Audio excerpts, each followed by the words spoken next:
Honorable members, Mr. Speaker, right from the beginning of the debate, personality attack. we Mr. Speaker, restricted ourselves. we'll come after you. If he attacks our vice president.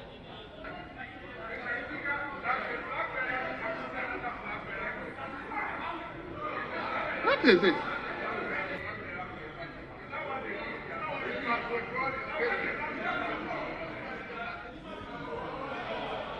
He must withdraw, Speaker.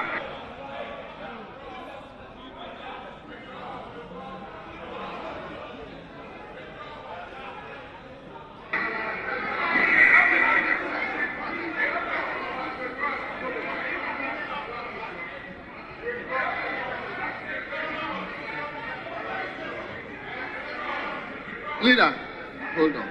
Yes, Martin. Thank you. Yes. Right. Yes, Honorable Ahmed. Thank you, right, Honorable Speaker. Mr. Speaker, as leaders, we must assist you to bring order and hold the house together. Hold the house. That is why, Mr. Speaker, when your own professor, I was on my feet and you gave that directive, I resumed my seat. The Speaker, clearly, my expectation was that you were going to similarly urge the leader of the House to veer off from that tangent. The Speaker, failure to do that is what degenerated the back to be called on you. The Speaker, it is for good reason that when leaders are on their feet, we all sit down and listen. The Speaker, if clearly, Mr. Speaker, when the minority was speaking, the Speaker, there was total absolute, this is silence, absolute silence. Anybody, the argument at least, he made reference to. That is the argument.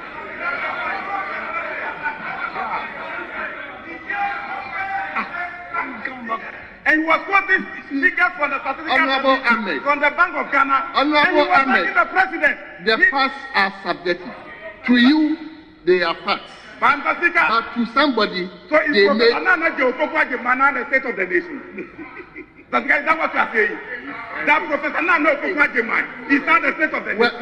Well noted. Well noted. Well noted. He should be fatwa. The attack on the Professor Nana Okukwajima is the one who is generating the house. The Speaker, if he wants us to carry the house.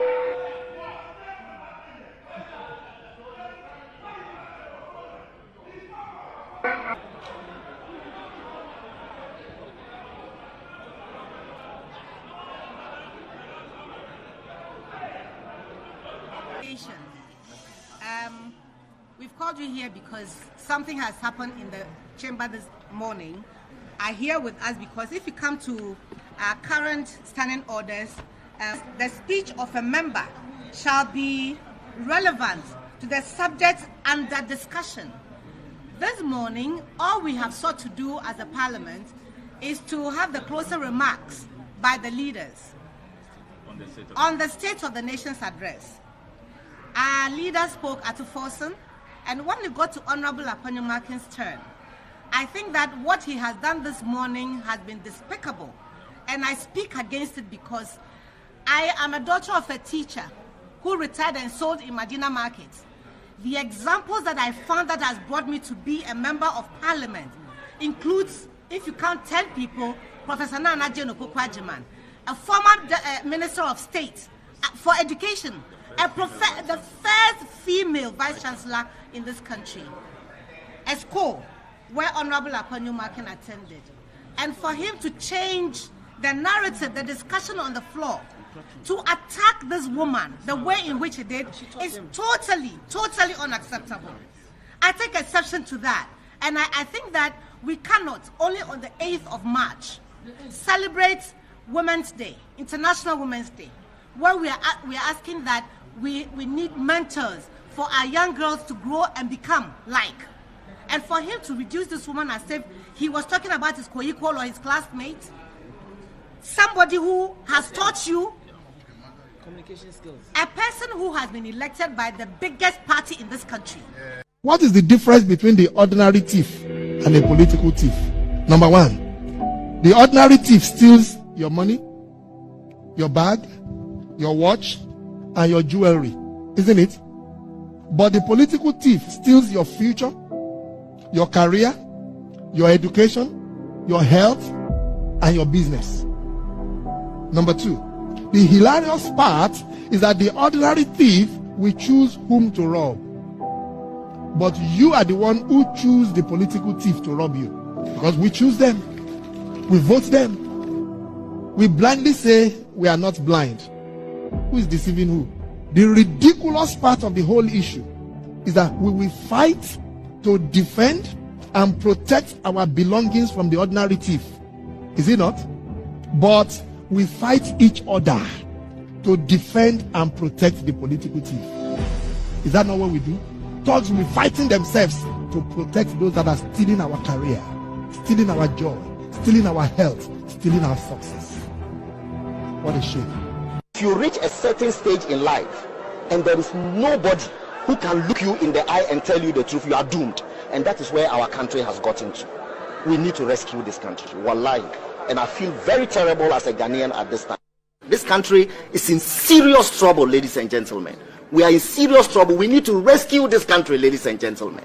The presidency has been so depraved, so muddied, so dirtied, that I tell you in all sincerity as a Ghanaian, that I feel terribly sad today as a Ghanaian. We need to rescue this country. Wallahi, inshallah. Please don't cry. We shall rescue our country.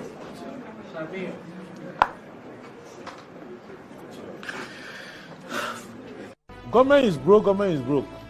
The people are spending billions to go inside the government that is broke. Have you ever seen a minister who resigned because government is broke before?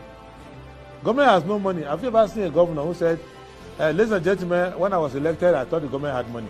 Now I discover government has no money, I resign. Have you ever seen it? Government has no money, but they are bringing money out at election time. Where is that money coming from? So they are lying.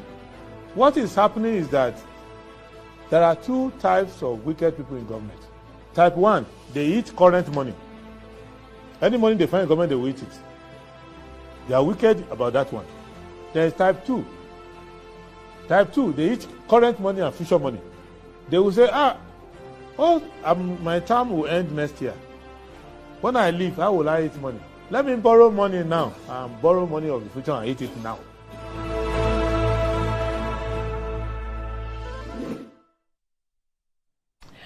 Right, a very good morning to you and you're welcome to the program. It's Good Morning Ghana. My name is Ania Fompof. I'm sitting in for Dr. Randy Abbey, obviously. Today is marking the leadership summit that we've been talking about for about 2 weeks now on the program, and he's participating in it, so wish them all the best. We'll bring you maybe some details of it later. Right. So, apologies for that hitch there. It's the 13th of March 2024. We thank God for giving us yet another day to discuss the issues of the nation. And let's go through the headlines of the newspapers. I'll start off with the Daily Graphic. It says, Trade Minister orders uniform cement prices across country. Will prioritize well-being of the people, Mahama. $57.44 million Kia expansion project suspended. Floods imminent this year. Ghana Meteorological Service actually warns. Ghanaian Times. In Kwanta communal conflict, lay down arms, engage in dialogue. OT Regional Minister designate appeals to feuding factions. Telecel brand officially launched in Ghana. NDC government will investigate land looting in Ghana. Adangbe area, ex-President Mahama. President opens Made in Africa Energy Technology Conference in Accra. Daily Guide, Telecel officially launches in Ghana. Election 2024, EC shoots down NDC's drone operation. Attorney General drops charges against Dr. Anemana in ambulance case. NLA boss elected ALA Vice President. The New Crusading Guide. Samia Oku elected Vice President of Africa Lotteries Association. And in Koforidua, Opokunsia community praised businessman Nene One for constructing feeder road alone. It's official. Vodafone, now Telecel Ghana, Africa's giant telecommunications brand, launched. Zonda Tech Ghana CEO charges women, says you have great advantage in any male-dominated industry. The top right corner, big feat for GJA president. The Daily Statesman, BDAC Ghana, IATC forged stronger business cooperation. AC, NDC planned drone deployment plan won't be permitted. Okay. Be compassionate to the needy. Bawumia urges Muslims. Trinidad and Tobago explores export opportunities in Ghana. The Insight. Economists worried over Ghana's ballooning debt, bankruptcy. Tamale Teaching Hospital cries over spike in head injuries resulting from motor accidents. Israel blocking aid to Gaza, a deliberate weapon in brutal war against Palestinians. Ghana's economy has collapsed under the watch of Dr. Bawumia. Ato Forson insists. The Herald. GNPC head, board, others milking corporation to death. Salaries, per diems and traveling allowances ballooned. Government and Asante Hene render Komfo Anochi medical doctors homeless. State bungalows sold to private developers. Bawumia launches Ghana card number at birth tomorrow. End of expensive census near. Ghanaian prison officers lured with KFC rice and drink by escapees. Stop lying about cause of doom. So ASA boss charges at government ECG as Jinapo finds his voice. The Custodian. Babing Law's media role in democratic governance. India-Africa Trade Council BDAC Ghana signed MOU to boost business cooperation. 2024 elections. NDC EC clash over drone invasion.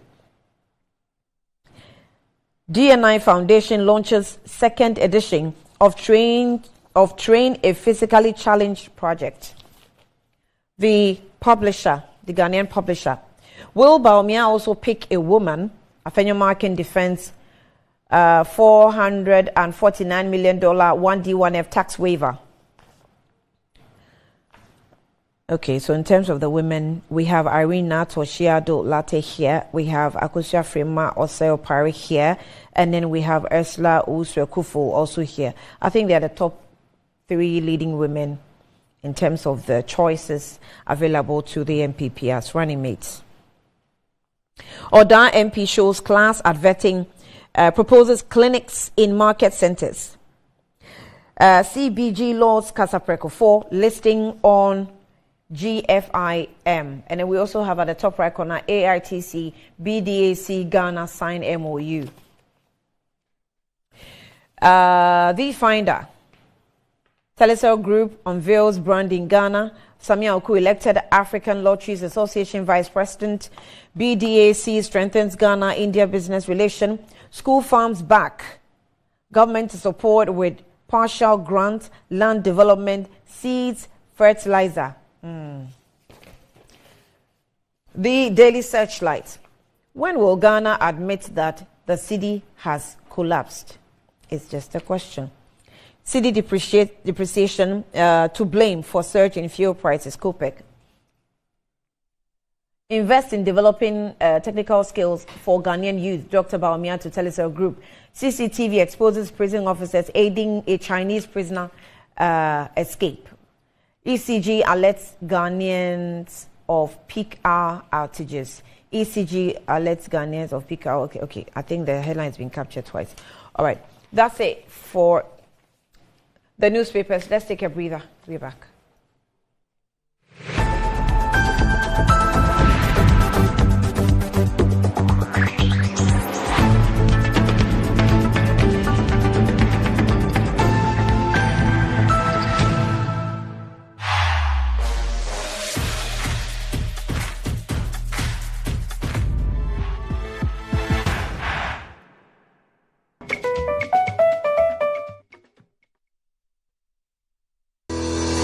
Enjoy the fruits of your labor, they say. But as humans, aging and physical infirmity stands our way of enjoying our mansions and homes. It often becomes challenging, if not impossible, to use our stairways day in, day out. With portable American pneumatic vacuum elevators, PVs, you are assured of unlimited enjoyment of your mansions and homes. It's a self-supported elevator for vertical movement of humans and goods at homes and offices. The original comes in 3 custom-made models with wheelchair accessibility. Call it luxury, but it's a necessary imperative for vertical mobility. Do not let aging or infirmity limit you. Get one for your easy vertical mobility at home. It's affordable and can be installed in just 3 days without modification to your existing building. It's however easier to incorporate it at the construction stage. We also have traditional Fuji elevators and escalators for your high-rise buildings and malls. Visit Lifts and Elevators Company Limited at Sakumono for your elevators nationwide. For free consultation to call or WhatsApp us on 0200-535-515. Lifts and Elevators, the elevator people. Hey, what's up? How far with your intentions? To be honest, I'm so nervous about starting this new role on Monday. Oh, please. I know you'll be great at it. You should be worried about what benefits they have. Example, do they have health insurance? I doubt they will have that for internet. But no shaking. I have NHIS already. After you're on a line, ting. Ina, look at you.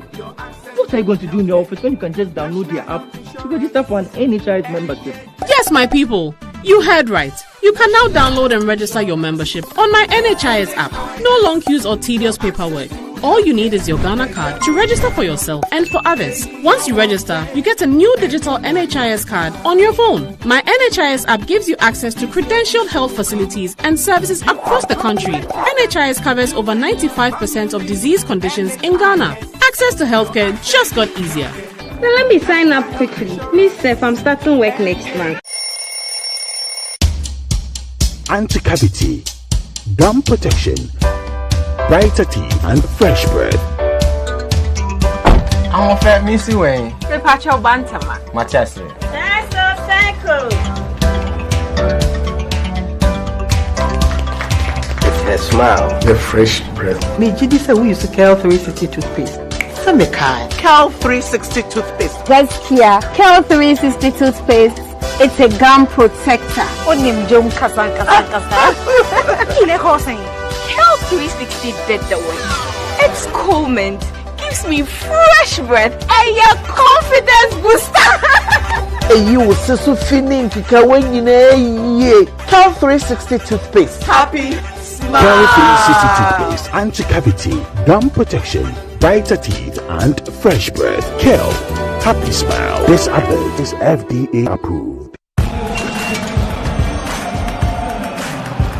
We are back bringing you the latest lineup from Betway. Betway starts strong with their front two with Free Play Friday and Swipe Bet. I'm left foot now. In the middle, you've got all the control with Cash Out and Build a Bet. Plus, with Win Boost, you can boost your sports bet. At the back, they have Smart Picks and the Partial Daily Jackpot. You always get way more with Betway. As you can see. Welcome to elbow.com.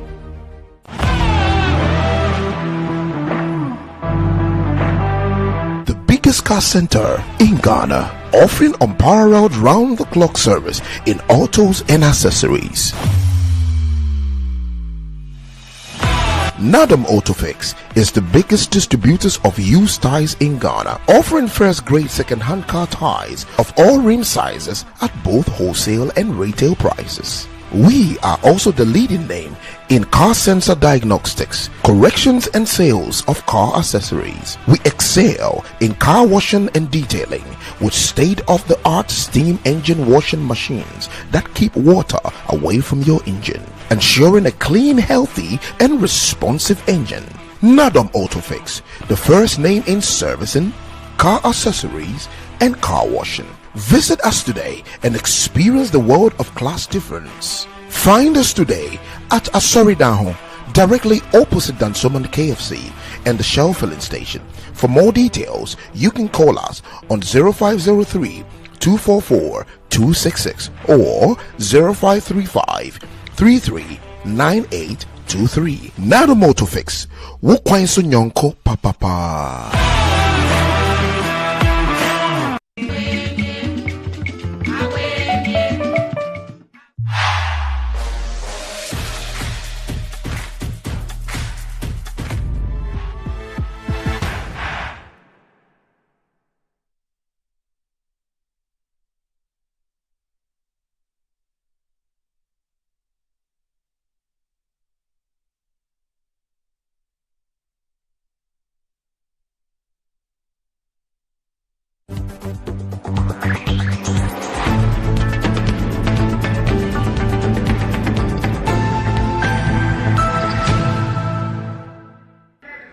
As I submitted earlier, if you even look at how they paraded their leadership, clearly they have not put in place a visionary leadership for the country's long-term future. Mr. Speaker, the flag bearer constitutionally has just a term.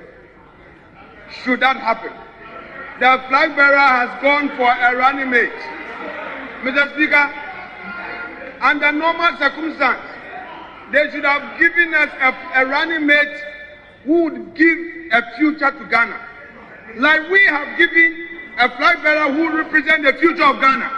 You have brought a flag bearer who, a running mate who retired from the UCC as VC, came to Ministry of Education, performed abysmally. The E-blocks, she could not complete them.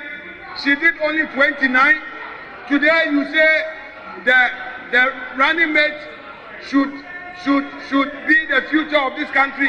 Mr. Speaker, when, Mr. Speaker, they could not even introduce the landing beach project. I was on my feet and you gave that directive, I resumed my seat.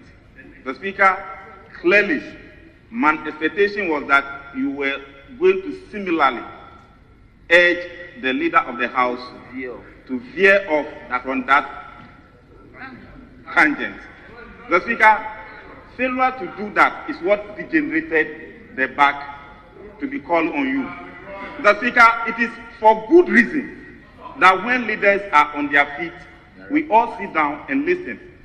The Speaker, if clearly, Mr. Speaker, when the minority was speaking, the Speaker, there was total absolute, this is silence, absolute silence.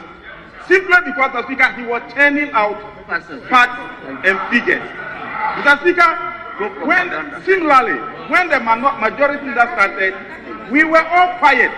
But Mr. Speaker, when we may be young, anybody, at least, he made reference to. That is the argument.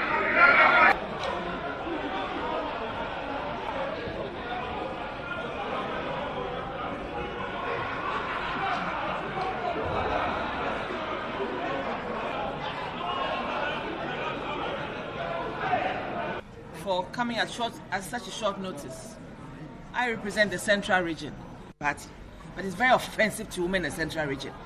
It is very offensive to women as a whole to have such derogatory remarks being made about our running mates, and will not accept this. We demand an apology. Yes. She is 70 years old. She's a strong, beautiful woman, intelligent. Yes. She has all it takes. Well accomplished, all it takes to be a running mate. She qualifies in every single way, and she qualifies in every single manner. But we cannot be having this kind of talk. It's almost like trash talk, and we will not accept it in this chamber.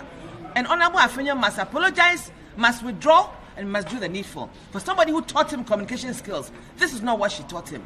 Nana Jane taught me as well. This is not what I exemplify. So he should better go back and revise his notes and do the needful. And this is a sign, and it implies that either he does not respect the aged woman even in society. Yes. Nobody has in this chamber, as of today, has spoken about the age of President Akufo-Addo, who was equally old, actually older, if not even older, even when he came on the seat. So please, we demand an apology, and we are not taking this lightly at all. And the Central Region is very offended by this. He is from the Central Region. He should know better, and he should do better. And the woman of Winneba should also rise up and tell him that what he's saying is wrong.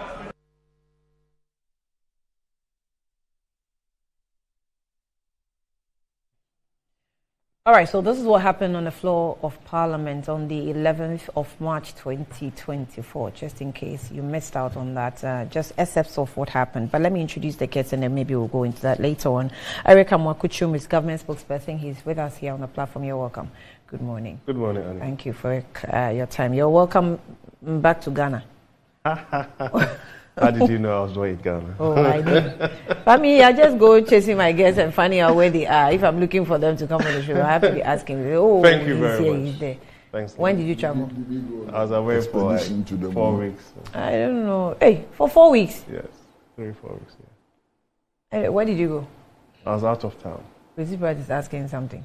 You went on an expedition to the moon. Oh no, I'm not an astronaut, am I? Mm-hmm. Oh. Maybe we need such expertise in Ghana today.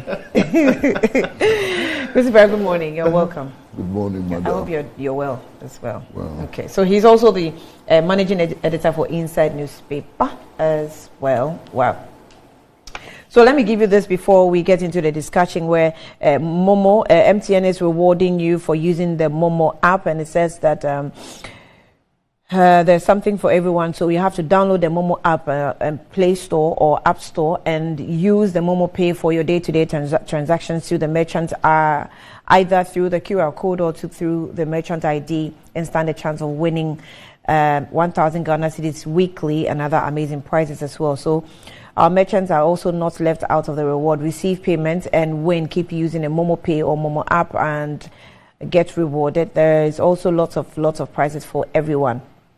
So visit the website momomerchantapplication.mtn.com.gh for your Momo business account today. It's the Momo season, so just Momo Pay. Terms and conditions apply. Kel 360 toothpaste also says that if you're desperate for getting a toothpaste and that will take care of the whole family and to save money, Kel 360 toothpaste is recommended for the family, and it's approved by the Food and Drugs Authority. Kel 360 toothpaste provides you and your family with all-round dental protection throughout the day today with freshness. And it's also good for kids, children, adults as well. So let your family be a proud one by using constantly Kel 360 toothpaste. Kel 360 is also a product from Samara Company Limited and also available on all markets, malls and provision shops. Call them on 0246 686-4798, and they will also supply in bulk quantity. That's if you also want that. Kel 360 toothpaste, happy smile. Now, Lift and Elevators also is reminding you, if you're failing to enjoy the fruits of your labor, it is available to us by installing in 3 days a customized elevator in your homes, offices, wherever you also would deem it's necessary. They will install it for you. And it says that you worry no more. Lifts and Elevators have got you covered with the best portable American pneumatic vacuum elevators on the market today. And a simple self-supported elevator for both homes and offices. Guess what? It can lift your goods as well. So wheelchairs can also be fitted in, and they come in custom-made modules, just the way you want it. They will do it for you. It's affordable and can be installed in 3 days. Lift and Elevators is located at Sakumono. Call them on 020-535-515 or send them an email on elevators@gmail.com for consultations and best solutions and easy vertical movements. Amin Scientific free health screening is still ongoing, and you want to be a part of it. The ailments that they will help you screen include fertility test, prostate, stroke, diabetes, hypertension, fibroid, ulcers, hepatitis B, and so note the medical screening is free, and patients with disease conditions will pay a token for the treatment or for medications that you'll be required to be taken. So visit them, Domi near Snape, Flatsdown, or Klagon near Ashaiman Underbridge, and all the branches across the country, or call them on 020-722-9505 or 024422-7192 to book your appointment. Amin Scientific Alternative Medical Hospital, Al Shafi. It says God is your healer. But let me just quickly put this across to you that the NIPS Future Ready Summit is today. It's happening today. That we've been talking about throughout the day, which is why Dr. Randy Abe is not here, because he's a part of the summit, or that leadership summit today. And the maiden edition is what is happening this year. It says, reimagining leadership in the world of unrelenting change, with very inspiring speakers such as Dr. Sir Sam Jonah. We have Sir Sam Jonah on it, Dr. George Ejekum Donko, Professor Kwekwetua Henijima, and many other distinguished speakers billed to speak today. And the summit will come off at Mervyn Peak Ambassador Hotel starting at 8 a.m. So it has started already. And if you still want to be a part, it's not too late. Call the numbers. It's 0267 349 147, 0267 349 147, or 0244 202 949, 0244 202 949. Don't miss out on this year's maiden edition of the NIPS Future Ready Leadership Summit that's starting today. All right, so we go straight into maybe the videos that were played earlier on.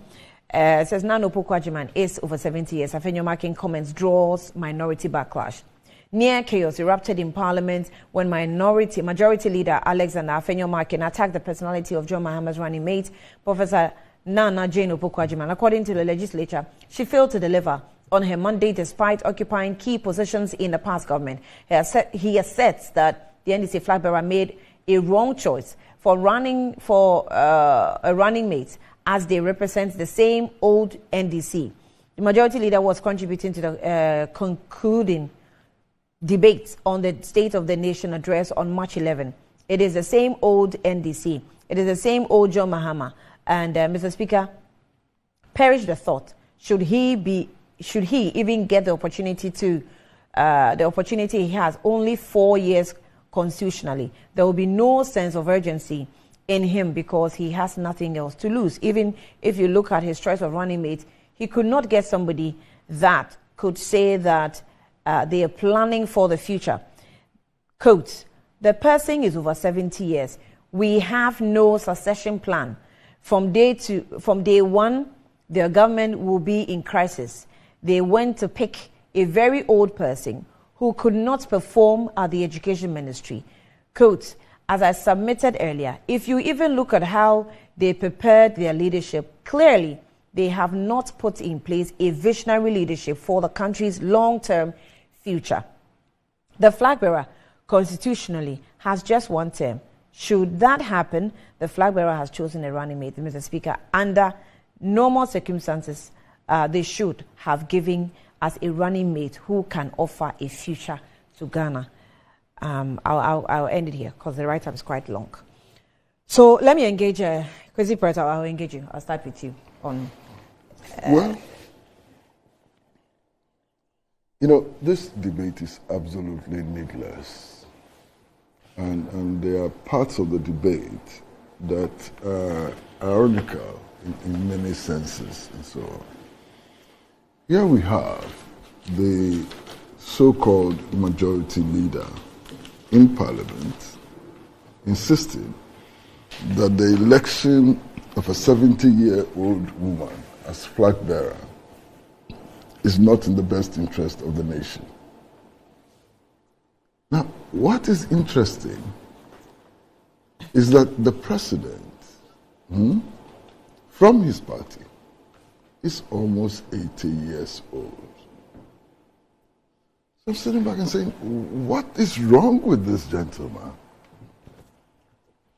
If a 70-year-old cannot be a running mate, how does an 80-year-old become president? So I was wondering, I mean, what is the point that he's trying to make? And clearly, this doesn't make any sense at all, you know. What he has done is to do self-indictment, you know, in an attempt to indict Professor Jane Nana Opoku-Agyeman. He actually points fingers at the sitting president and the capacity of the sitting president, you know, to continue to govern. Now, if he's 80 and he was elected how many years ago? 3 years ago. Clearly, at the time of his election, he must have been around 77. But he supported that candidate, campaigned for that candidate, and so on. So another element of double standards, clearly emerges from the submission that he did. But there are other interesting aspects that can be looked at.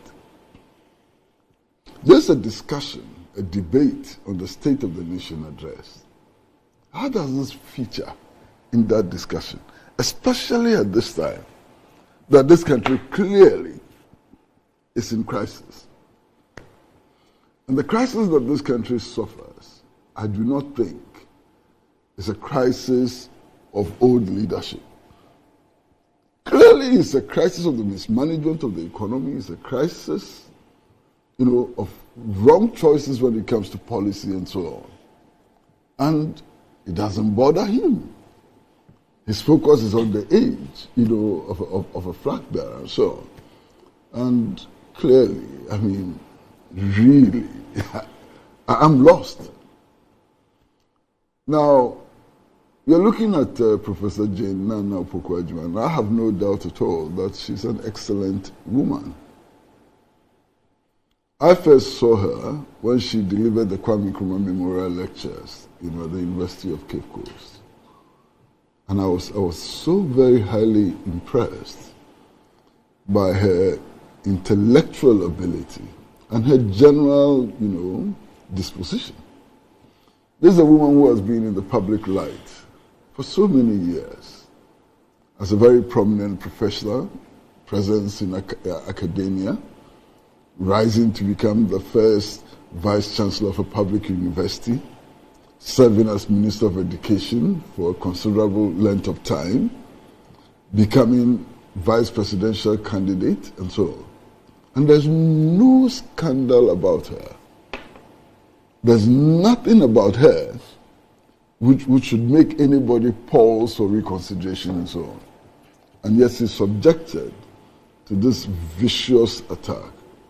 And I'm worried. The other thing that worries me is simply the fact that all of us, no matter which party we support or belong to, have insisted on the need to give women the opportunity to also participate actively in national politics. You understand? And if this is the kind of reaction, women who get the opportunity are going to get from leading politicians, then I feel really sad, about our commitment. Now, if you look at all of our political parties, all of them have safe seats. If you take the New Patriotic Party, it has seized that it has won consistently since 1992. If you take the NDC, it has seized that it has won consistently since 1992. And if this whole idea of gender parity is to be pushed forward, one would have expected that the parties would give the opportunity to women in their ranks to contest some of these safe seats. Because that's a sure guarantee that they will win and come to parliament and so on. But we haven't seen that. Some things have been done which may be admirable. Some of the political parties have decided that women who seek to contest elections should not pay filing fees or should pay less filing fees and so on. All those are healthy and progressive. But I think that we need to do more. In a country in which women constitute more than 50% of the population, I think it's important to see women participating actively in all aspects of national development. Now, this is because if we do not facilitate the participation of women in all aspects of national development, we'll be doing ourselves a lot of harm. We'll be disabling 52% of the population from active participation in national affairs. And I take exception to this unwarranted, attack on Professor Jane Nana Opoku-Agyeman. I think it's extremely distasteful. The good thing is that Honorable Afenyo-Markin has withdrawn aspects of his comment. I'm told that he's withdrawn the charge he made that she's over 70 years, has withdrawn that, Now, if you're looking around the world and looking at modern politics and so on, the United States of America, all the contending presidential candidates are beyond 70. Indeed, yesterday there was a long debate in Congress or Senate about whether or not Joe Biden is able to keep his memory intact and so on. Well, there's that general debate. Yeah. But if you look around, there are very many leading politicians, leaders of countries and so on, who have crossed the 70-year mark. You understand? I think it's a bit backward and primitive for politicians to be dwelling on age rather than on policy and the viability of policies that these people push. You understand?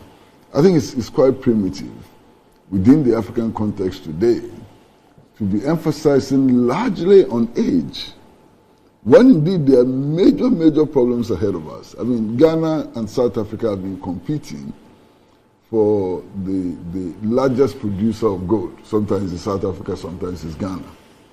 The last figures that I saw indicated that Ghana is the 5th largest producer of gold in the world. And yet look at the state in which we are. These are the issues. But are they not, are some of these issues not the reason why people think that we've had persons from 60, 70, 80 lead African countries and we haven't seen much progress, which is why they think giving the chance to persons in younger ages is maybe will give us another chance of seeing where they will drive the continent towards or countries specifically leading towards. I mean, I'm diverting a bit. No problem.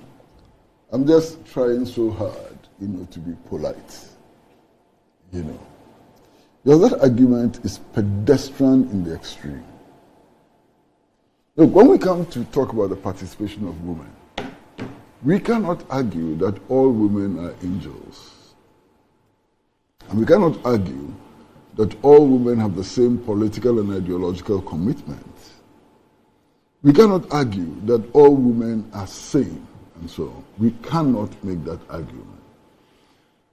So even in stretching out and insisting on the participation of women in the national development efforts and so on, we are also looking at women with the acumen, women with the capacity to contribute to improving society.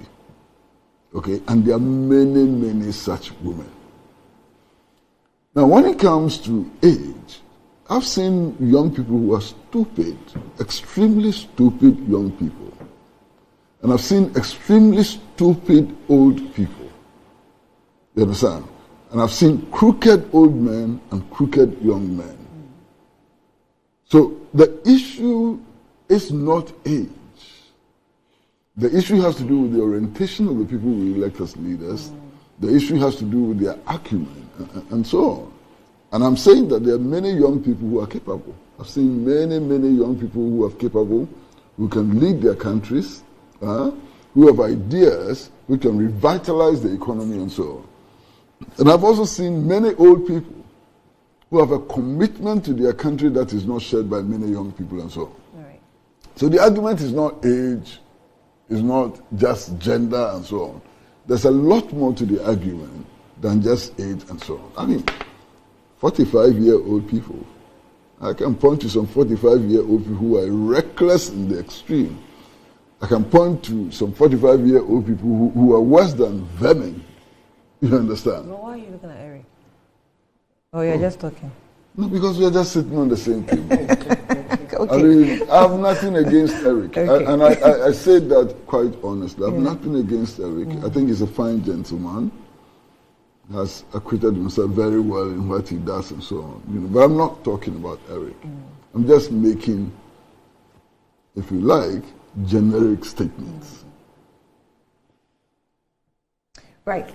Eric, where did you hear him withdraw the statement? Was it on the floor or he made a radio comment? It was on the floor of Parliament, it was on the floor, okay. I mean, the reference to age, he has withdrawn it. But it shouldn't have been made in the first instance. Yes. Eric, what do you think? Well, I find it, I don't know if I'm using the right word, but I find it misogynistic? Well, Because it's like we say in our parlance, when you're pointing your finger at your father's house or something, the rest of the four is pointed at you. Is exactly what he did, where he had someone leading his party as president, and he didn't see it because maybe that person, because maybe the person is a man, and he sees the woman's situation as different. So, thank you very much. I mean, thanks for the opportunity once again. Good morning to you. Good morning to you. It's always good to be back on this platform. I think that you're overstretching it when you move into the realms of being misogynistic or not. But I'm one Maybe of those. You have to understand. Yes, yes. I mean, that's fine. You're entitled to that. I'm quite cautious about having a conversation surrounding age and gender. And the reason being that if you would pardon me, I would even refrain from going deep into this whole conversation because, I mean, I might come across as trying to be, as you guys will always say, trying to equalize. I mean, this is not if you go into our Ghanaian political history, conversations about age and ability to govern and the competence because of people's age. It's not the first time some of these things have come up. I think that the majority leader has shown a lot of decency by actually withdrawing a statement that, as far as he is concerned, was taken wrongly, or even it's come out that he didn't say the right things. And you need to encourage that kind of behavior where people in public office will admit that I have made a mistake and I feel that it's imperative that I have to take those words back. You understand? But when you want to go delve into the politics of it, in terms of what people have said in the past about President Akufo-Addo and his age and his capacity to govern and everything, and you see the same people actually standing in Parliament, granted an interview or actually engage in a presser, then you're asking yourself, are these the same people? Where's the consistency? Where's the principle? Same people? Yeah, that's what I'm saying. Same people. No, I'm saying that when I say the same people, people from the same ilk, the same background, right? And for me, I think that I would always back any call for us to elevate the conversation and the discourse to issues surrounding policy orientation, policy decisions, and wherever we feel that the trajectory should go in terms of how this country will develop, rather than either the person is old, young, or whatever. But then the argument for having, of course, young people in politics is also there for everybody to appreciate. And so you can make an argument for having women in politics, which is laudable because it serves a certain purpose. It allows for broader engagement, and then also allows for diversity and even how we actually see politics. There's nothing wrong with having women in politics. There's also nothing wrong with having young people in politics, because in terms of even the conversation around the future and how you want to govern your country, you of course need the engagement of young people to be able to do that. So for me, I would call for us to be a bit restrained when it comes to having these conversations, because if you're not careful, what would happen is that it's just going to open a can of worms. People are going to now start going back to things that people have said in the past, and then we do that in this country all the time. This back and forth. You know what makes it different? The people who said what they said did not say it on the floor of Parliament. Because on the floor of Parliament, a lot of things it's a different platform. I don't want to be called to and the in privileges. your capacity as a majority leader, I don't want to be called to the privileges. It cannot be compared to people who are making pedestrian comments. Can I finish? Yes, you can, but a lot of things have been said in that house. A lot of things have been seen in terms of behavior in that house. Yeah. Right. From across two major political parties, right? And so when you are using Parliament as an example, for me, I think that it's a bit far-fetched. The reality on the ground is that the gentleman who made the comment, the majority leader, had the decency to come and say that on this particular score, I feel that I misspoke and I take it back. And I think that we need to, once that has happened, trying to now delve deeper into what he's saying and to even make an argument out of it. For me, I think that is because it's been overflogged. Immediately, he admits that he made a mistake and that he misspoke. And he's actually come out to withdraw that statement and apologized. And as far as I'm concerned, trying to now have a conversation around that becomes a problem because, like I said, if you want me to give you a plethora of examples of what people have said in the past, including even women within the NPP, it's almost as if that if you are a woman in the NDC and somebody says something terrible about you, that is wrong. But we've had people within the NDC say terrible things about females in the NPP. You understand? So whatever political divide that you come from, saying things about the female politicians is wrong. You understand what I'm saying? And let's elevate the conversation to that point and say that when we are having these political conversations, let's elevate the discourse. Let's look beyond either you're female, male, whichever part of the country that you come from. And let's look at the substance, what you represent, and what you can actually contribute, and then interrogate the policy conversations and the policy narratives that everybody is bringing. You understand what I'm saying? Because if you are going to go by that score, there are so many culprits that you would find. You understand? And I don't think that we really want to go into that domain because there are examples that I can give, and there are other examples that can come from the other side.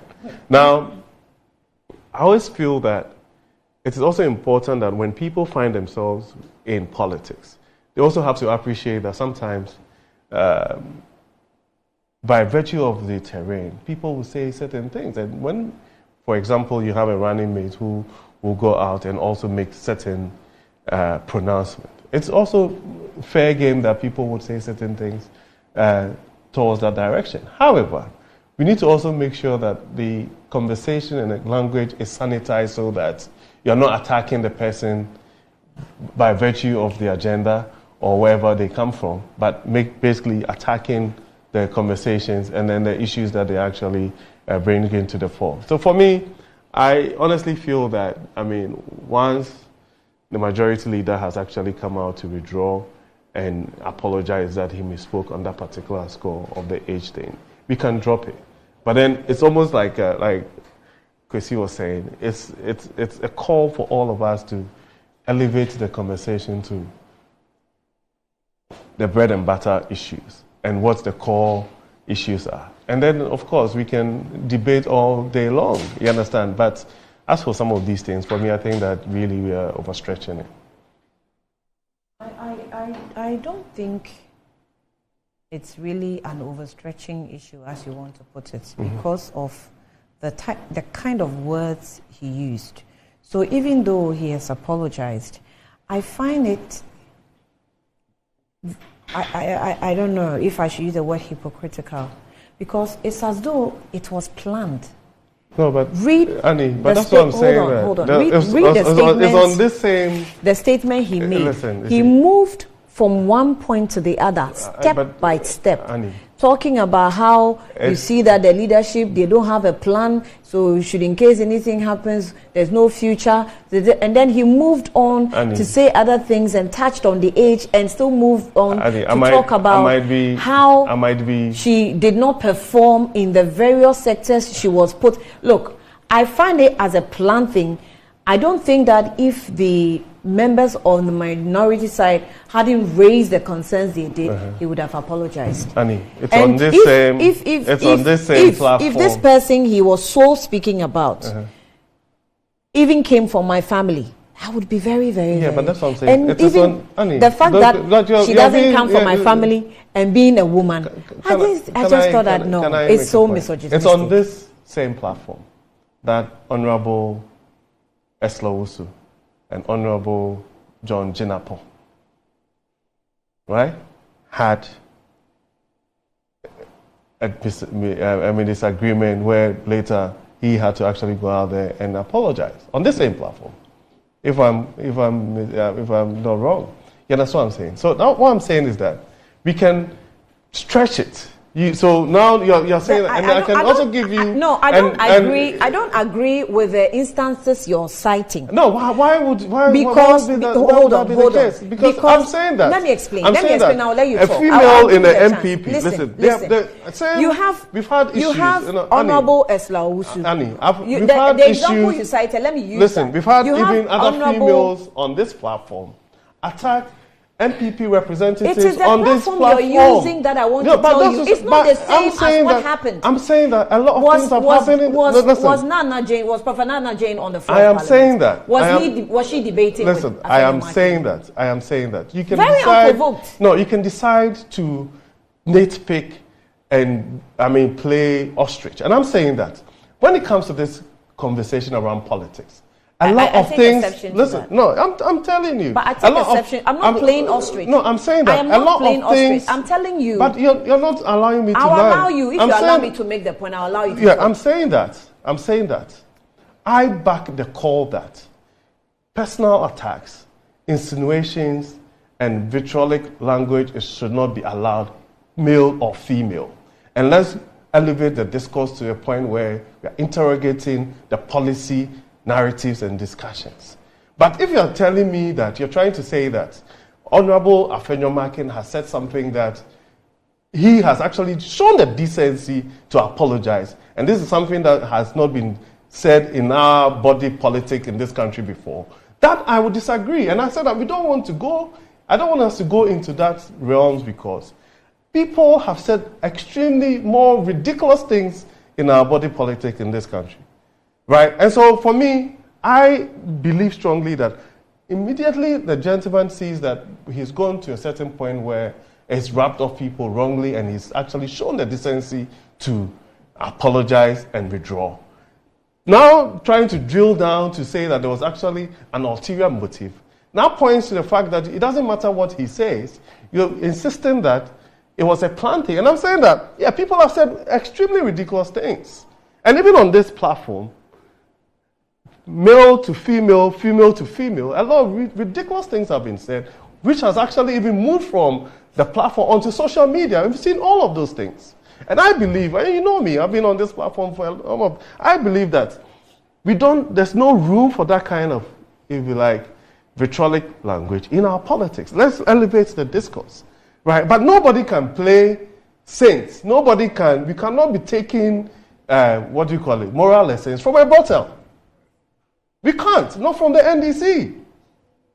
We can't be taking moral lessons from the NDC.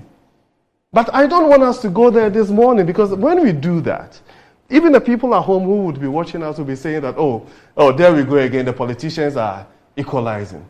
And I believe that Honorable Afenyo-Markin has shown decency to withdraw the conversation around the age narrative. That's it.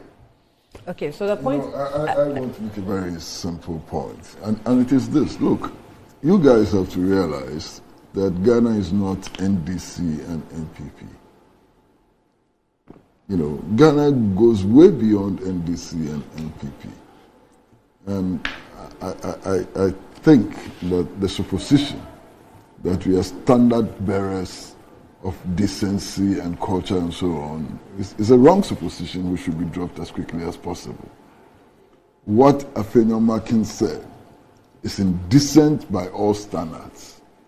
And it does not matter whether NDC elements had said so before or whether NPP elements have said more than NDC and so on. They don't matter. What he said is indecent by Ghanaian standards, and we should accept it and move forward. Actually, the point I wanted to make that you were not allowing was that when it comes to the SONA debate, the MPs planned for it. It's an arranged program after the presentation of the budget, of the SONA. So they know that this is what they're going to do. They are planned. When it comes to on this platform, and you know that you are here because you don't use vitriolic language, same as Chrissy Pratt, same as other guests who appear on the platform. You are also here sometimes to debate, apart from the fact that we discuss policies, you debate as well. You cannot tell how provocative somebody can get. And sometimes you get at each other because of the nature of the debate. So when someone uses a language against each other, it cannot be compared to someone using a language against someone who is making a statement on the floor. And not just someone, but the majority leader. And in this case, that person in question was not in parliament, was not on the floor. She hadn't provoked you. She hadn't done anything to you. So that's why I said it appeared as though it was planned. So then the attack started coming. Then he thought that, okay, then let me apologize, because it didn't seem to have. In parliament?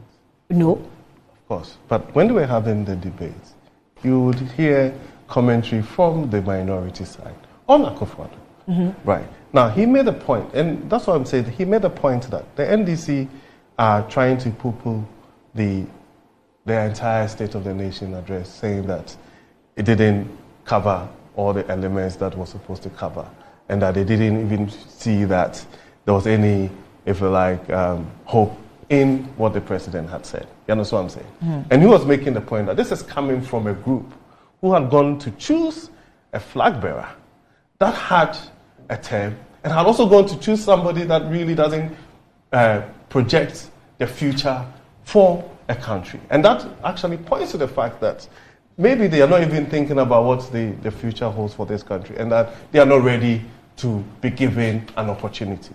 You understand? That is the general crux of what he said. In terms of no, that's not. Let me finish. Yes, sir. In terms of the specific reference to the age, and I'm saying that he has come out to withdraw that and said that it was something that was wrong, and he misspoke. And I think that sometimes we also have in this country, I mean, in the line of work that you do, you guys are basically on the go all the time. It's fluid. Sometimes you even have information that you think that it's sacrosanct, and then you find out that the sources are wrong, and then you actually come back, right, and render an apology.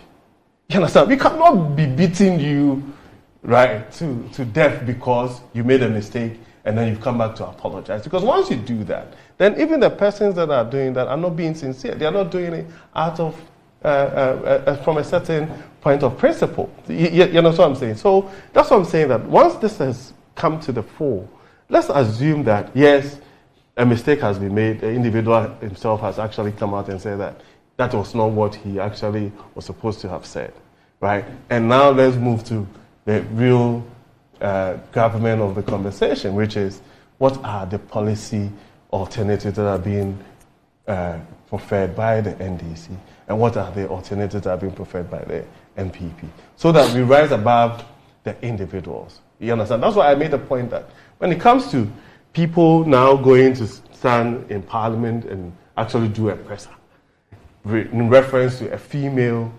politician who they feel that has been rubbed off the wrong way, maybe they should actually be a bit more consistent and show principle that across the various political divides, if anybody says anything untoward to it or acts in a manner that is disrespectful to a female member of parliament or a female politician, then they, even as a group, should actually show that principle and act in unison. That's unfair. But you know what I'm saying? That's unfair. How is that unfair? I'm just saying that because that's what I'm saying, that we sit here. Because this is typically political, partisan political. How is it political? I have chosen my flag bearer. You go to parliament to attack my. You were asking me if the president was in parliament. Do you know that the SONA is all about the president, right? Yes. It's all about the president. So every statement you make is definitely related. You cannot detach the president from SONA. But you can easily detach Professor Nana Jane from SONA because she has nothing to do with SONA. Hasn't she made political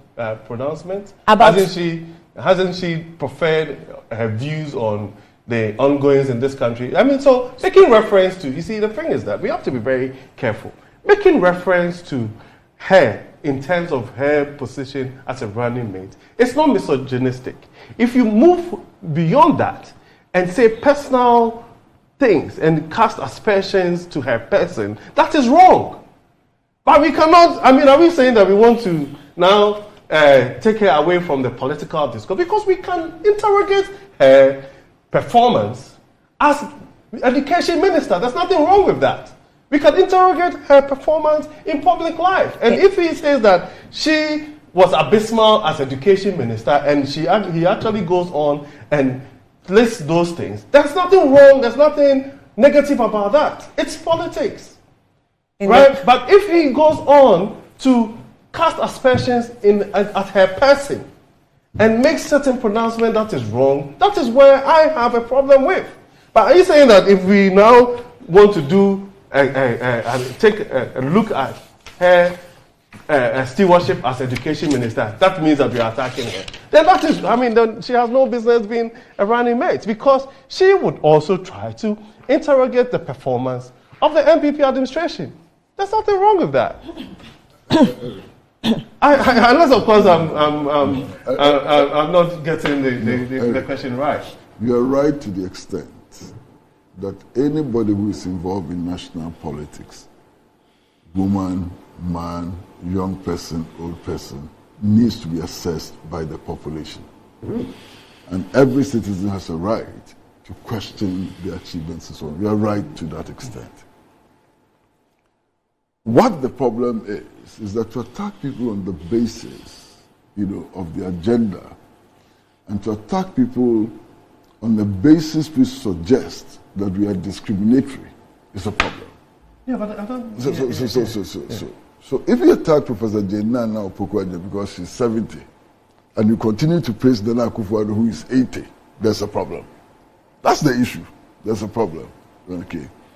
Now, even when it comes to achievements, the woman's achievements when she was a minister and so on, I think it's unfair to judge her solely on the number of e-blocks which were completed. No, but that was the judgment of Afenyomarke. Yes. I think it's totally wrong. Yeah. Because she did very remarkable things in that ministry. She came into office at a time when there were huge complaints about schools under trees and so on, and the record is there. You understand? Today, one of the major issues among women's groups and so on is what they call period poverty. You know that. Taxes on sanitary pads and so on. Period poverty is a major issue. There's a woman who, at that time, when it was not popular, came up with the idea of supplying sanitary pads to girls in schools and so on. And she was poo-pooed. Many people attacked her and said, look, what is this and so on. Today, after 10 years, now everybody is coming to see the period poverty is a major problem and so on. Okay? So I think she did some very remarkable things, and it is unfair again to focus criticism of her and on her mainly on the number of e-blocks which were completed. Even when it comes to... At what point did her achievements at the education ministry come into this SONA? No, but we've discussed that already. Yes. I think that there's a problem. How a discussion of SONA, all of a sudden, without warning, veers into Nana Opoku-Agyeman and her choice as running mate. And that's very strange. But I think we can move on. I think all the... So I think all interested parties are watching. And this is what Okudzeto Ablakwa says. Achievements of Nana Jane. Maybe if it's something that you need as part of the debate. I don't need, and with all due he's respect, listed. I don't need hold on. Annie. I'm not going to mention. I'm not going to mention all. He's listed about 44 of them. I'll mention a few. Upgrade of colleges of education into full-fledged tertiary institution, introduced the unprecedented private BECE, converted polyclinics into polytechnics into technical universities, eliminated the obnoxious shift system in the public basic schools, introduced a progressively free education which targeted 450,700,000 poor and vulnerable students, introduced a students loan, 458 yes, 458,700 students. Please, I'll mention them. Introduce the Students Loan Plus for the students who gained admission, but blah, blah, blah. Move on to increase capitation grants. So it's numbered up to about 44. Okay. Now, John Jinapo says, he says, but Akufo-Addo is the one who presented the State of the Nation's address. So why would you not discuss him in Parliament? Okay. Is a question. All right. So okay. Philip Asefo says that please relax on Professor's matter. You've gotten too deep into the discussion. I haven't gotten too deep into the discussion. I'm just. Okay, so Prosper says, yes, you make. I'm sorry. Prosper says that the truth is that it's just one. It's financial challenges of ECG which could not meet the set target amount to be paid to the category A and B players. So, for instance, we're supposed to make. Oh, okay. I think this one I haven't started. So let me just. But let me note that there's a release. Some ECG headline release making rounds. We're told that it's fake, of a timetable or schedule, something of that nature, being circulated. Please, we're hearing from ECG that it's fake, so stop circulating them. What point do you want to make?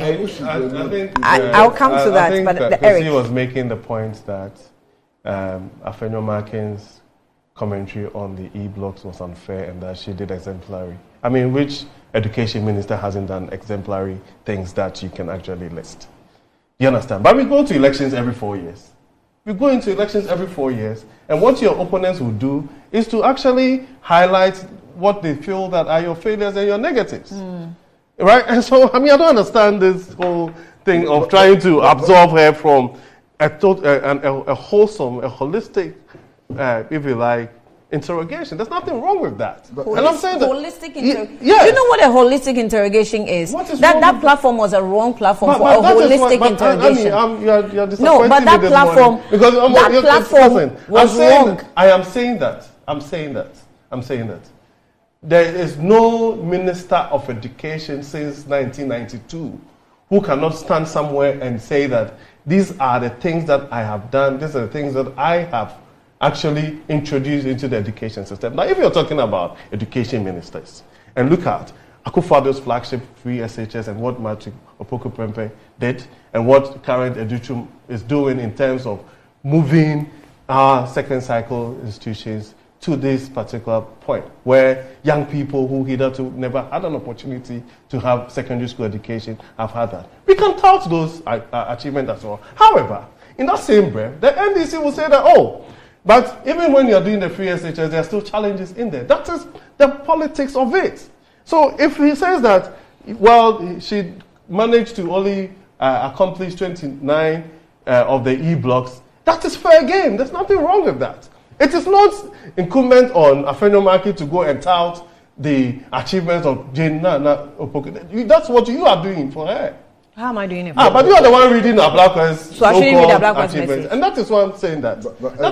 That's why I'm saying You're also being unfair. You're disappointing me this morning. No. Because you see, all I'm saying is that someone has sent a message. I'm reading the details of the message. But that is exactly what you are doing. By doing what? But no, that is exactly what Ablakwa is doing. And it's not incumbent on Afenyo Markin to be reading out so-called achievements of Jane Nana Opoku. But it's incumbent on him to be reading out his failures. Yeah, but that is why I'm saying that as we speak, would Ablakwa list the number of persons that have had an opportunity to get an opportunity to go to free SHS in his achievement in his constituency for Akufo-Addo? Would he say that?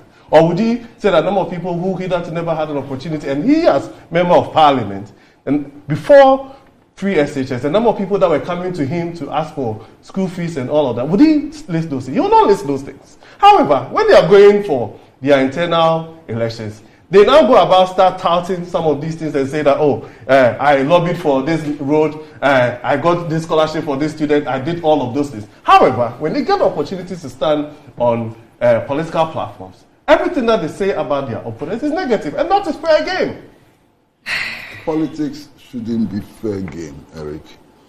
And I think you disappoint me this morning. How? Please, let me explain. You disappoint me this morning. And you're saying that in politics, if you have an opponent who is doing well, you have to ignore that and necessarily look for something negative to bring the person I didn't say that. That's what you're saying. No, I'm not saying that. But that's what you're saying. You don't. That's the effect of what you're saying. You have absolutely no expectations. Can I finish? Okay. Can I finish? And I'm so disappointed if that's the kind of politics we're playing. You know that this woman, as Minister of Education, did well. She scored high marks everywhere. We are not interested in that. We are just looking for the negative because you want us to vote for you. You're not expecting No, I didn't. I didn't that. But that is not responsible politics. So we are in 2024. You know, this message that is just politics. Read, did Ablakwa list the achievements of the education ministry in between 2016 and 2020? I'm not worried about No, he was listing something that happened between 2008 and 2016. I'm not, because you read it. John Jinapor said, it is the president that went to read sooner. Why are we not discussing the president on the floor of parliament? But when they were debating that in parliament, they were mentioning Bawumia's name. But Bawumia is part of governance. Yeah, but the people who it's part of the president. And the people who were debating, the minority, were using their achievements between 2008 and 2016 as a basis of the reason why they should be allowed to come back. And that the majority leader cannot say that what you guys are saying does not even hold water because you had an opportunity, and even what you are presenting to us in the future does not look like there's any hope for us. We can't say that. Politics should be more... come on. Eric, I mean, come on. Politics should be more... They understand that. Politics should be more edifying. Our politics ought to be about the national interest. Our politics ought to be about taking people out of poverty. Our politics ought to be about, building a governance system that is sane and so on. And if we pursue politics from that angle, it should be possible, even when we disagree on some things, to recognize the good in others. Rather than, yes, because I'm in government and you're in opposition, I should always run you down. Because, that's negative politics. I agree with you. That's negative politics. That is politics which does not focus on the essential. But in politics, you don't agree. I agree with you. That is politics which does not focus on the essential at all. It should cut across. That advice should go to everybody. Okay. So this gentleman who admires you a lot. Yeah. His name is Henry from Koforidua, Prince Henry Koforidua. I think you must have heard his name before. Yeah. Very, very ardent viewer of the show. He says, I love Eric so much, but I'm sad watching him this morning. Mm-hmm. So, he says Eric Chum is being hypocritical and quite arrogant this morning on Metro TV. He says, Honorable Afenyomakin goofed. Simple. Will Afenyomakin say something about her mother? Question. So the NPP is just afraid of John and the Jane ticket, I think. But Eric, this is not how he communicates. Okay. The future is pregnant, you see.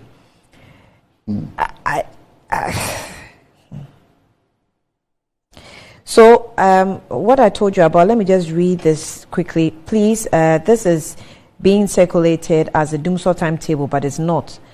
And okay, so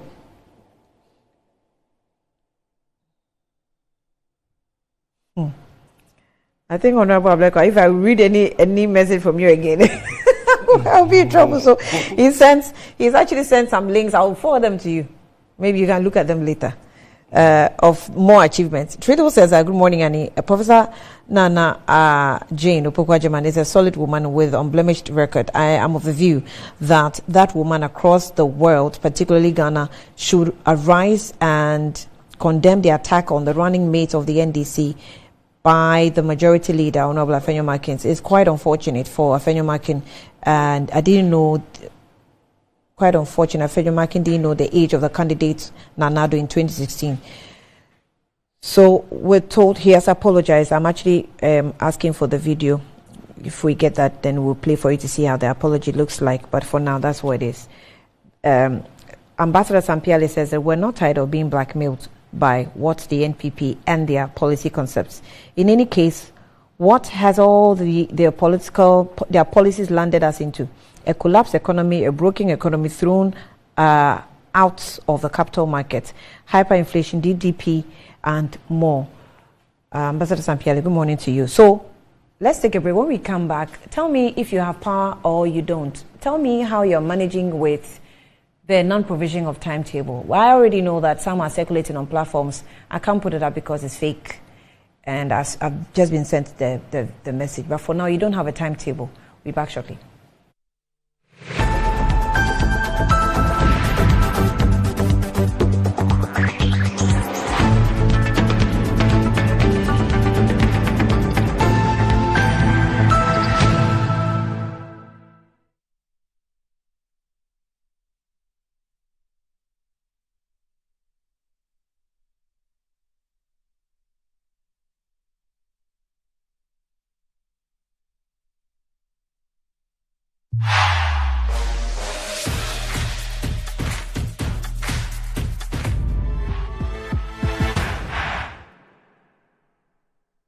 This is a call to you.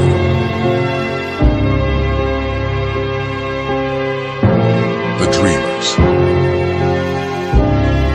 The ones that see no boundaries. Dreamers take a chance. The explorers that chart their own path. Unlock the vibes, connect the energy. The ones that dare to challenge the status quo. Get connected, feel the When others try to think outside the box, you wonder, what box? catch the wave, enjoy the ride. To the architects of their journeys. Every connection is an opportunity to explore every experience. This is your call to adventure. Your journey begins here. Be bold, be daring, be free. Connecting passions, connecting dreams, connecting ambitions. Telecel, connecting energies.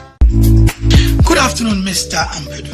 Good afternoon, Mr. Sam. How is business doing? My business is collapsing. Why is your business collapsing? I sold my products and services to my clients on credit, and my debtors are not paying their debt. Have you heard of Rosic Consult Limited, a debt recovery company operating in all the 16 regions of Ghana? Not at all. Mr. Ampedu, all you need to do is to contact them on their customer service line.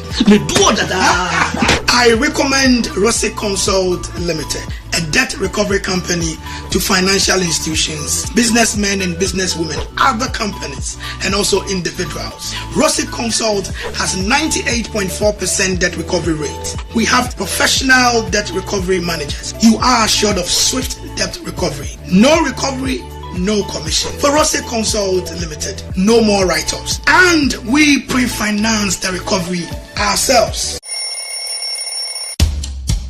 Anti-cavity, gum protection, brighter teeth, and fresh breath. I'm afraid Missy Wayne. The patch of Bantama. Machasi. That's so cycle. It's her smile. The fresh breath. Me Jidi say we use Kel 360 toothpaste. Some kind. Kel 360 toothpaste. That's Kia. Kel 360 toothpaste. It's a gum protector. Onim Jom Kasan. Kel 360 did the one. It's cool mint. Gives me fresh breath and your confidence booster. And you will so feeling kika when you know Kel 360 toothpaste. Happy smile. Kel 360 toothpaste, anti-cavity, gum protection, brighter teeth, and fresh breath. Kel, happy smile. This advert is FDA approved. Enjoy the fruits of your labor, they say. But as humans, aging and physical infirmity stands our way of enjoying our mansions and homes. It often becomes challenging, if not impossible, to use our stairways day in, day out. With portable American pneumatic vacuum elevators, PVs, you are assured of unlimited enjoyment of your mansions and homes. It's a self-supported elevator for vertical movement of humans and goods at homes and offices. The original comes in 3 custom-made models with wheelchair accessibility. Call it luxury, but it's a necessary imperative for vertical mobility. Do not let aging or infirmity limit you. Get one for your easy vertical mobility at home. It's affordable and can be installed in just 3 days without modification to your existing building. It's however easier to incorporate it at the construction stage. We also have traditional Fuji elevators and escalators for your high-rise buildings and malls. Visit Lifts and Elevators Company Limited at Sakumono for your elevators nationwide. For free consultation to call or WhatsApp us on 0200-535-515. Lifts and Elevators, the elevator people. To help meet your business and private printing needs successfully, we have just the right products and services at Appointed Time Printing Limited. We specialize in digital printing, offset printing, packaging and security printing. Our innovative designs and complete professional touch on our print products such as posters. Our printing is a solution.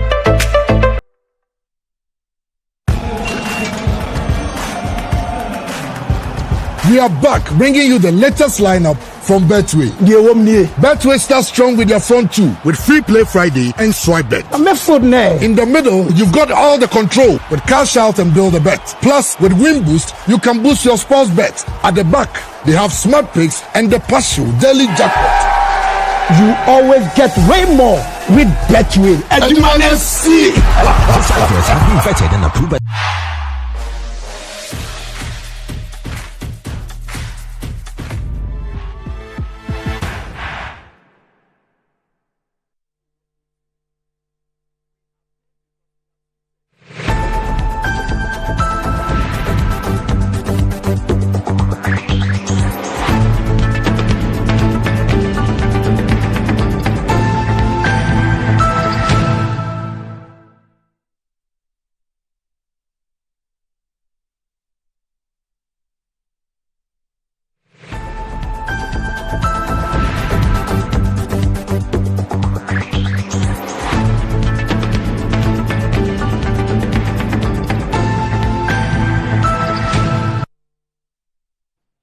Welcome back to the program. We're still on Good Morning Ghana. Erica Markochum, spokesperson for government, and he's still with me. And Chrissy Pratt Jr. is managing editor for Inside Newspaper. Now, I'm reminding you that the reason why Doctor is not here is for the NIBS Future Ready Summit that's happening today. The maiden edition, and it's taking place here in Accra at Mervyn Peak Ambassador Hotel, 8 a.m. That's the starting time. And if you want to be a part of it, it's 0267 349-147 or 0244-202-949.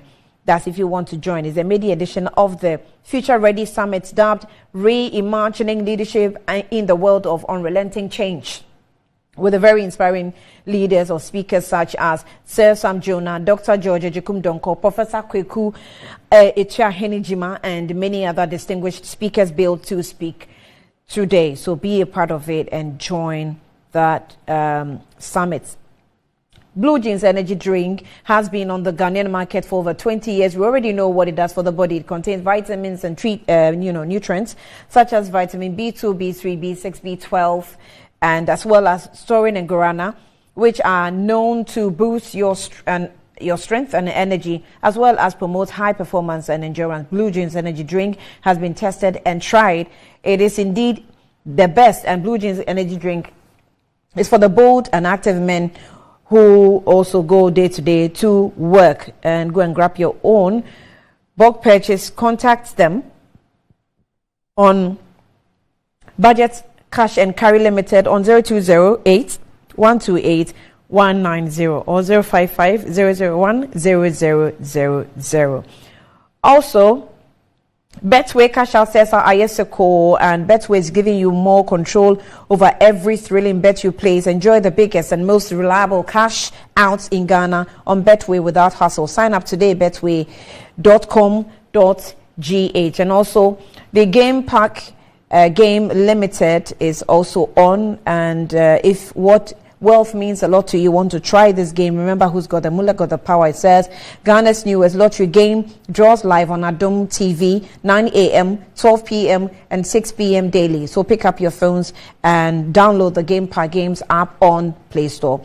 You can also play on the website at www.gamepackgames.com or dial *946# on all networks. Just choose from the numbers from 0 to 9 and then be a part of it. It's easy to play and easy to win.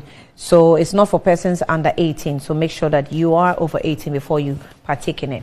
Eric, let me come to you. So did you have lights last night? Yes, I did. I didn't. Okay. I didn't, and I wasn't told. You weren't told that? No, I wasn't given any notice. Oh, okay. Okay.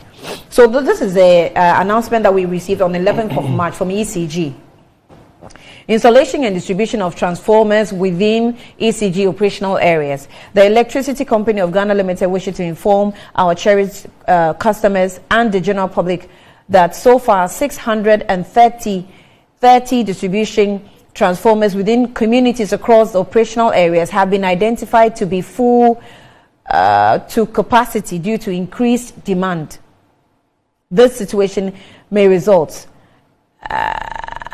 okay, I think there was an omission here. It's not full to capacity, I guess. So the situation may result in blown fuses and broken conductors, causing outages, especially during the peak load period, 7 p.m. to 11 p.m. in affected areas. However, we wish to ensure our customers that transformer upgrading and new projects are ongoing to relieve these transformers to ensure more reliable power supply. So there was an omission in their sentence. Maybe it's not operating full capacity. So customers within the underlisted communities, localities are therefore advised to report any localized outage or voltage fluctuations to ECG. Call the number 0302 611 611. Also available on WhatsApp. Yeah, ECG, I don't know what's wrong with you.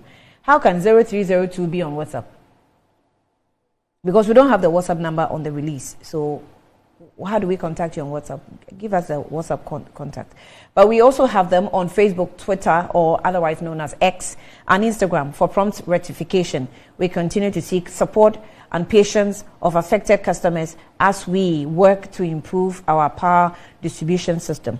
Help ECG to serve you better. Energy sector debt remains the biggest threat to Ghana minority. We have not defaulted in payments to IPPs, ECG MD clarifies.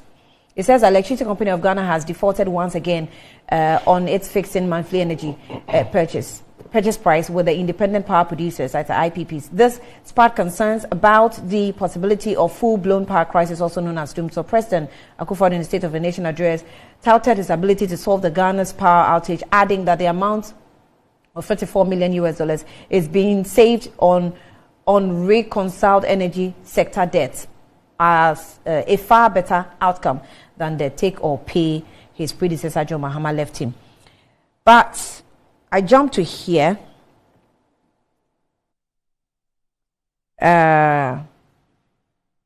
Okay. Meanwhile, the managing director of ECG, Samuel Dubik Mahama, said PURC have not consulted his outfit before releasing the validated report. He urged that the ECG will be able to better explain why it appeared as though it had not complied with the president's directive. Nevertheless, Mr. Mahama said that the delay in payments was because the revenues generated in January were used to reconcile the forex arrears accumulated over the previous years. But of course, it insists that it has not defaulted in paying IPPs.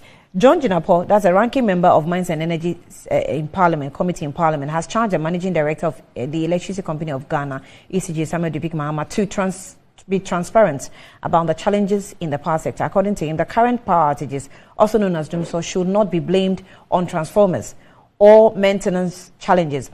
The legislature, speaking on Joy FM, says that explained that there appears to be a generation problem that has translated into distribution challenges that's causing the power crisis. In this regard, he appealed to the Mr. Mahama to come forward about the challenges so that stakeholders in the energy sector can have a roundtable discussion and find a way forward.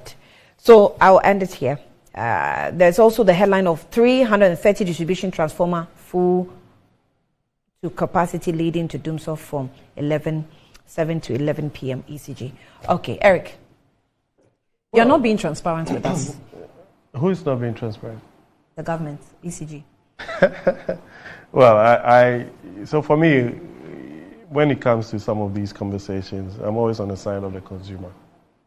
And for me, in all sincerity, the statement does not sit well with me in that, in terms of communities that have got into full capacity, the question would be from even a cursory interrogation, the question would be, how long ago did we find out that these communities were at full capacity and what were the plan? You understand? So there's from my, even like if I put on my project management cap and my corporate governance cap, then there's a certain, if you like, inertia in that regard. And for me, I think that ECG, good thing is that they've actually issued a statement to that effect, should deal with these matters of transformers, in earnest, so that we will not have some of these challenges. You understand what I'm saying? Because the reality is that for a consumer, really, this does not give them any comfort whatsoever. And I would consistently be on the side of the consumer, either as a private consumer or a commercial consumer, because some of these things also dovetails into production cycles and planning for these commercial entities. And even at the domestic level, it's important that people are aware of the fact that, whatever it is that they do will not go to waste because of some challenges with the sector. So if you're going by this particular statement, I believe strongly that there's a level of inertia that has happened here, and ECG should deal with the matter in earnest, right? Now, this whole conversation around what the real issues are, I think that's very important that sometimes when we have public officials, we can give them some level of benefit of the doubt. I mean, he has come out to state categorically that we don't have any deferment when it comes to our payments. However, in January, there were some forex differentials that had to be looked at, and that was what was done. Now, the minority is also saying something totally different in terms of generation capacity and everything. And I find that a bit weird, because these are the same people who, a couple of weeks ago, were actually saying that our challenges were not as a result of generation capacity, because they claim that they actually provided the generation capacity before they left power. I sincerely think that the ECG CEO should be given the benefit of the doubt to this particular issue. Now, how do we move away from some of these things? I've always maintained that I think that there has to be a certain harmonization of even the structure itself, right? The reason being that ECG is just one of the players in the value chain. So you have your IPPs, you have GridCo, then you have VRA in the mix, and then you have the ECG as an entity, and even all the other even private stakeholders that we have. I feel that there definitely has to be some kind of harmonization where you can have what we call like an optimum efficiency level, right? So that all of these entities are operating at a point where they are providing the services that they're supposed to provide to the various players in the value chain. So that will make some of these things easier for all of us. Because a certain component of the cost always comes from the foreign exchange issues, especially the IPPs and the agreements that were signed in times past that we still have to deal with. This conversation around, anytime we bring this up, everybody says, oh, that's not a big issue. But it's a major issue when you have conversations around this take or pay contracts that were signed willy-nilly by the previous administration, whereby even if you use the power or not, you still have to find money to pay for it, right? And so if the moment you have some challenges with that differential, you're facing challenges. And even over the period, you look at how government has actually found a way to renegotiate some of these agreements and find solutions to the problems. So by and large, if you look at the energy sector and you look at even people trying to, I don't know why people are clamoring, almost I'm saying people are wishing that we go back into the dark days of Dumso. I mean, as far as I'm concerned, if any customer, any consumer has their lights off even for a minute, it's a challenge. You understand? Because there are best practices elsewhere.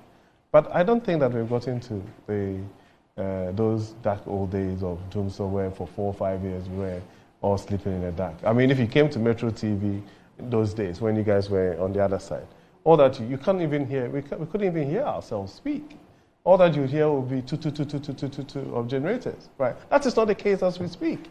And so for me, for any government, right, any government, either an MPP government or an NDC government, it's your responsibility to make sure that, of course, the light stays on. We haven't gotten to that point yet. But I'm not saying that we should get to that point, because we all have had experiences in places elsewhere where, I mean, even if the light goes on for 2 minutes, right, you have industry players actually saying how much the economy has lost, Do you understand what I'm saying? I mean, I lived in the UK for a long time, and rarely, but even when there's a trip, right, the next day you see on the Independent, the Guardian, and all that saying that, oh, the 2-minute trip actually cost the economy so and so amount of billions in pounds. And so they are best practice. And I will never give a carte blanche to the ECG or whoever is in the industry that we cannot be able to get to those levels. But the reality on the ground is that, yes, our energy sector has faced some challenges. We are having issues. When some of this light is off, they don't care how that happened. They want their lights to be off. But coming back to this particular statement in terms of this whole admission that over 630 or some 630 distribution transformers are being overloaded, I feel that we shouldn't have gotten to this point because these are clear planning, project management, and process management issues that should have been dealt with by ECG. Do you understand what I'm saying? And so for me, my view on this thing is very simple. You made a point about the previous administration that you don't think that they did anything to solve the problem. No, I didn't say that. What did you say? No, I said that. The commentary, there has to be consistency in the narrative, right? So the ECG MD comes out to say that we are not having generation issues and that we don't even have deferment when it comes to payment and that we've been up to date with the deferment. And these are the challenges that they are facing. And then you have the minority saying that, as far as they're concerned, it's generation issues that has actually escalated into distribution. And I'm saying that it is inconsistent because they make the assertion that in terms of generation, they actually provided enough generation and there's still enough generation for electricity in this country. So there's a certain inconsistency. But the point is that it is not about if it's true or not. I'm saying that if those two statements, those two narrations, it's inconsistent. Do you understand? And I'm saying that Why do you say it's inconsistent? It's inconsistent because if in one breath you say that there's enough generation, in another breath now you're moving away from that there's enough generation now, there's not enough generation, and that is what has led to. But you know that there's also the problem of gas. But you see, those are two different things. So your generation capacity, right? Your generation capacity is different from the input that goes into the generation. So even issues to do with gas, for example, are two major ways that we get our gas from the West African gas pipeline and our own local sources. And in times past, I think a few months ago, there were some issues with that West African gas pipeline conversation, which, as far as I'm concerned, the ECG, I'm saying that you have two people's conversation. I'm saying that we have to give him the benefit of the doubt that has been, by and large, resolved. You understand? My challenge for me, and that's why I'm saying that, you have to listen to me, Annie. I'm saying that I have a problem with this statement. Because from the consumer standpoint, it doesn't matter what the issues are. I think that there has been a certain level of inertia on the part of ECG when it comes to, especially if they are admitting that the reasons why some people are having challenges is because these transformers are overloaded. And that calls into question issues to do with planning. That's my view. Crazy birds. I live in a place called Musuku in the new Ashoman area. Now, Sunday, I got home in the evening and there was no light. Up until Monday morning, no light. Blackout. Monday evening, I got to the house and there was no light. Up to Tuesday morning. Now, yesterday evening I got home, there was light. Up to dawn today, when the lights went off. This is my reality. Whether it is transformer, gas, whatever, this is my reality. And this is the reality of many Ghanaians. What do we want? We want lights on. You understand? To be able to function. We want lights on so that the food we have stored in our refrigerators and so on don't go bad. We want lights on so that medical facilities can continue to function.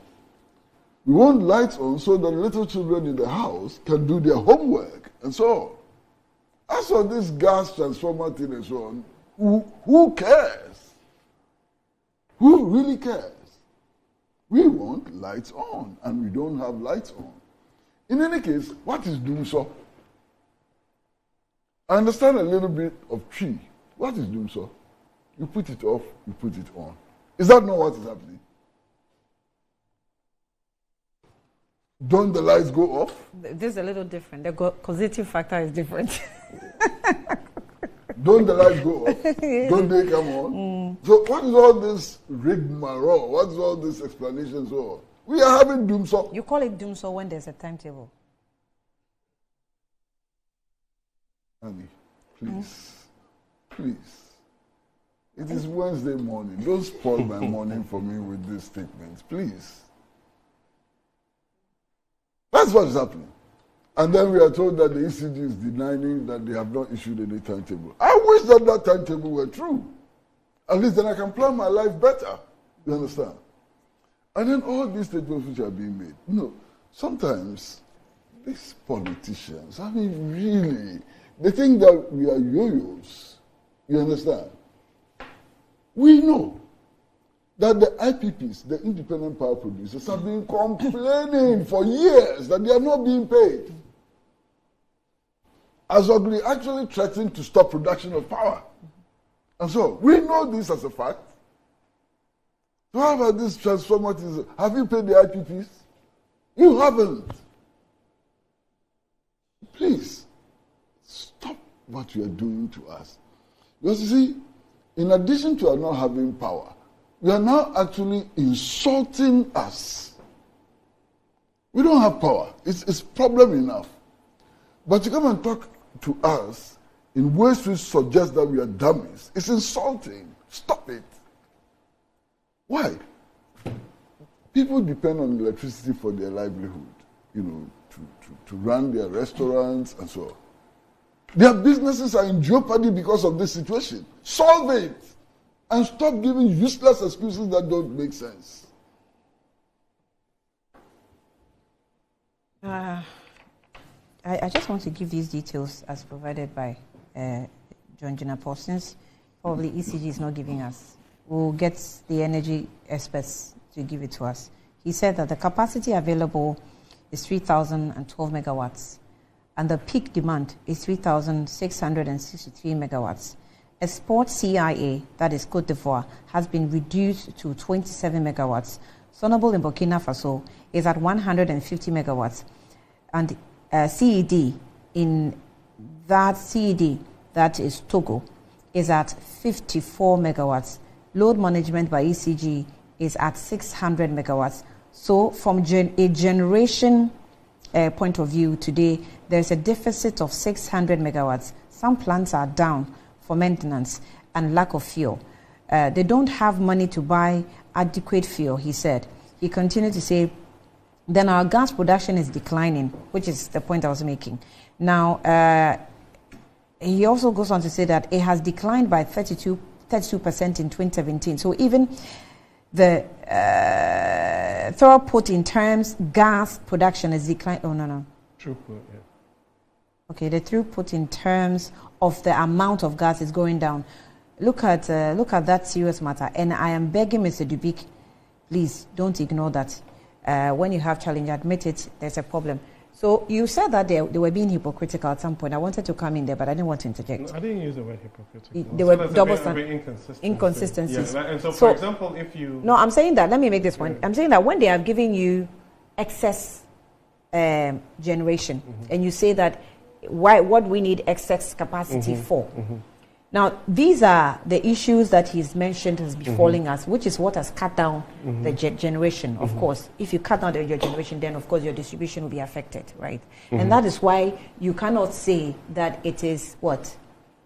What word did you use again? I said there's a certain level of inconsistency. You can't say it's inconsistent. No, okay, so because at their point, this is what they gave you. But that is their... When you were working, this is where you have brought us to. But that is their point. So they cannot be inconsistent. The fact that it's coming from John Jinapor doesn't mean that it's sacrosanct and that it's the gospel. What do we compare with? Yeah, but that's what I'm saying. And so you have two narratives, right? And so if there are issues, for example, with some... plants that are under maintenance and are down, or you have your challenge with gas and everything. Those are issues that can be dealt with. Do you understand what I'm saying? Once you go into the realms of generation or generation capacity, then we're also moving into a totally different realm. And I'm saying that, like Kwesi said, and I think that we are saying exactly probably the same things. I'm saying that honestly, I'm always on the side of the consumer when it comes to this conversation. They actually don't care, right? Because the consumer, you have a private consumer and you have commercial consumers who are interested in making sure that they have energy to deal with these things, right? What I don't want to go into is a certain, if you like, doomsday narrative as to, we are in a situation where we were in a past. But we are. Because, no, listen, that's what I'm saying. I'm making my point. You don't think we are? No. I'm saying that. Are we not in doomsday? But I have told you, but you know what doomsday is, or you know the kind of situation that Ghanaians have to actually grapple with under the watch of the NDC. No, you see, that's the problem I have. Today. That the fact that... Can I make my point? So the fact that in the previous administration, you were in doomsday for 4 years, yes. And then in this current administration, we're in doomsday starting the beginning of this year. No. It's not the same situation. No, is that what you're saying? I am saying to you that I've said two things here, and I think that if you took your time to appreciate it, it would be good for all of us. I've said that this statement here, from my professional standpoint and my orientation, does not cut it with me. You understand? Just because it actually admits that there's a level of inertia here, because it doesn't take a day for 630 transformers to be overloaded. I've made a point, and you're always focusing. You don't focus on the whole of what I say, right? So there's a certain admission that there's inertia here, whereby you're supposed to be in charge of a sector, right? Every day there are people being added to a transformer. Once you move from the ECG premises to go and put somebody new on a grid, there's supposed to be a system that actually tells you that you're going up to a certain point, right? And so for me, I mean, I'm even playing the devil's advocate here. If that is real and true, that's when I agree with you. The case. I agree with then you. There are challenges here in terms of planning and how we've done this thing in the past, and there's nothing because wrong. Because this clearly is routine maintenance. Yes, that's what you're telling us. See, so how can you not plan with a routine maintenance? There's nothing wrong. You see, the thing is that I think that because of the very high stakes nature of our politics and everything, sometimes people find it very difficult to admit that in certain institutions, you see, we have to hold our institutions to hold their feet to the fire. You understand what I'm saying? Because in as much as you can, lay the ultimate responsibility, blame on a government or an executive.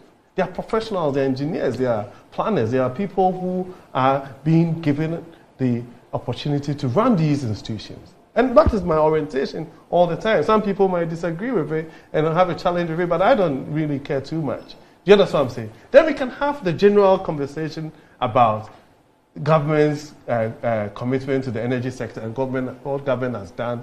And then if you want to go into the debate about an MPP government in terms of how we've managed the energy sector and the NDC government has managed the energy sector, we can have those debates. But when it comes to holding the feet of those professionals, those technical people to the fire in terms of planning, management, and making sure that the right things are done, I think that we should be able to agree that sometimes we should be able to do so. You understand what I'm saying? Otherwise, certain people who have a certain level of responsibility are always absolved from, you understand what I'm saying? Also absolved from what their roles and responsibilities should be. And I have a peculiar challenge with that Yeah, but the point I want to make is... The question that you asked about, are we in doom so or we are not in doom so, that's really not the issue. The issue is... It is the issue. No, what I'm saying, the issue is that they have come out with this, right? And states that this is the reason why we are having challenges. What they stop short of, for example, is to tell us exactly how long this particular upgrade of the transformers is going to take, right? Or even when they use the word underlisted, I didn't see the underlisted areas. You understand what I'm saying? So maybe they can go further. Their PR people can go further and say that, okay, every 3, 4, 5 days or so, 10 of these transformers will be upgraded, and that you will not have challenges, so that we can make progress, right? But there's a certain, if you like, almost attempt to try and make the issues or put the two issues as the same, and it's not the same for me. So you know, the ordinary Ghanaian that's watching me now. Mm-hmm. I read about some capacity 3,000 megawatts. Mm-hmm. I read about peak demand being 3,663. Mm-hmm. I read about the export CIA, that's Côte d'Ivoire. Mm-hmm. I read about 27 megawatts for Burkina Faso. Mm-hmm. 150 megawatts for. Do you know that the ordinary Ghanaian watching me does not care, and that's what was saying. But I also said the same. Does not care about all those technicalities. Mm-hmm. However, you can't ignore it's important. Mm-hmm. The people who have been in that sector before understand how it works. Mm-hmm. The point John Jinapor is making is some of our plants are down. Is that true? Mm-hmm. Yes. We can't purchase gas. Is that true? Yes. We still are battling with our energy sector debt. Is that true? Yeah, I think since when do you think that this routine maintenance mm-hmm. during the Mahama days, they didn't have the problem of routine maintenance? No, but the point is that, so if you're going back to Mahama days and we're having some of these challenges here today, right? It should tell you, and then it should point to you that there are certain fundamental, if you like, challenges that are supposed to be fixed once and for all. I have had a view, even when it comes to the financing in the energy sector, that we can be a bit more pragmatic in our approach. You understand? And this whole idea that, I mean, and I've belabored this point time and a number, this whole idea that you have especially entities that are supposed to be 100% owned by the state, owing each other. You understand? So, for example, you have a challenge where one day Gridco, so they've been owed money, and Ghana Gas says that they've been owed money by entities, and all these entities are actually supposed to be owned by one person, and that is the country, the nation. I feel that we can have another way of harmonizing these financing issues so that we can find what we call, I mean, in the industry, they call the optimum efficiency levels. That you know that Ghana Gas needs X amount of investment every year to function to its full capacity. Gridco does same, VRA does same, ECG does same, right? And then you sort of see these entities as probably what in the private sector is called like strategic business units, so that they provide services even though it has market value. It doesn't necessarily mean that your tax CD is actually exchanging hands. We can have these financial engineering done along those lines. I don't have a problem with that. I'm saying that, back to the point, as for the consumer, they really don't care about how these things are done as far as they're concerned. Once you get home and once he flicks the switch, the light should come on, right? And if these are the issues why we are having some challenges in the sector, let's fix it. You understand? Because we can be trying to project what Mr. A has said, Mr. B has said, whatever. But it doesn't really solve the issues. The issue really is that, as we speak, some people in the country, in certain parts of the country, are having challenges with their lights being on, or at a certain time. And if they're saying that between 7 to 11 p.m. is the reason, then, and these reasons that have been adduced, then it has to be fixed. Simple. You know, I have one problem, and it's a very simple problem. The previous administration saw that there was mounting debt in the energy sector. And they introduced a tax in order to, get rid of the debt and to ensure that the energy sector would function smoothly. It led to the creation of ESLA. Now, this government comes into office knowing all the problems we have in the energy sector, the mounting debt and so on. They took that fund, went and used it as collateral to obtain a loan. Where is the sense in this? That's a huge problem that I have. Where is the common sense in going to use the funds which have accumulated in order for us to deal with energy sector problems, especially debt, as collateral to obtain loan? So all of these things add up. They all add up. We're in a frenzy to acquire loans. There's a certain frenzy to acquire loans. Borrow, use everything as collateral and so on. It's part of the reasons why we are here today. That's my problem. That's one of my problems. You understand? No matter the explanation which is given and so on, there can be no rational explanation of how we use ESLA, to go and acquire loans.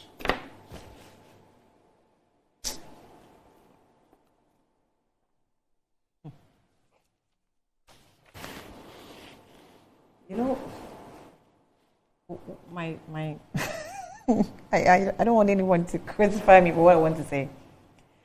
But if in the previous administration it recognized that we had a debt problem which was not accrued just within their period, but over the years, and instituted a system to clear that debt, which we, of course, term it legacy debt,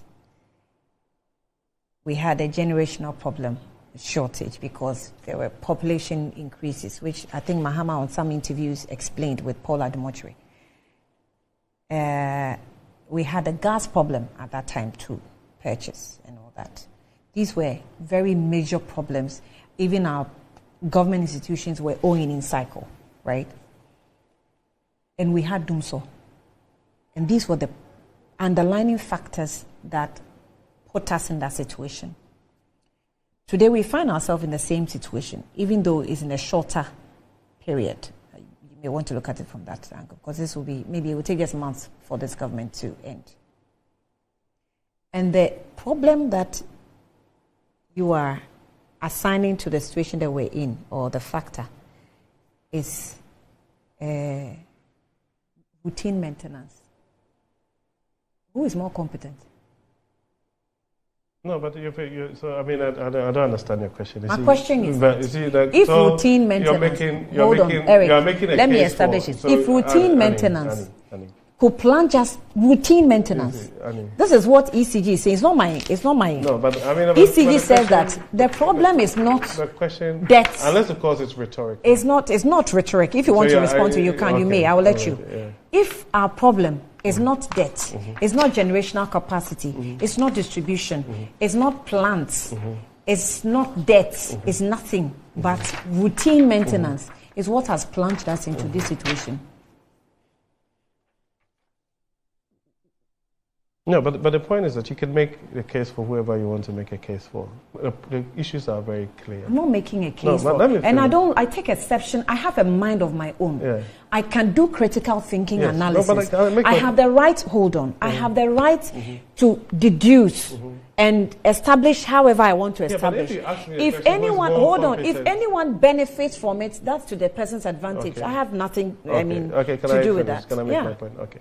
So I'm saying that even the things that you've listed, right, and we have to be practical in this conversation, even the things that you've listed are systemic issues that we've had in our energy sector for a very long time.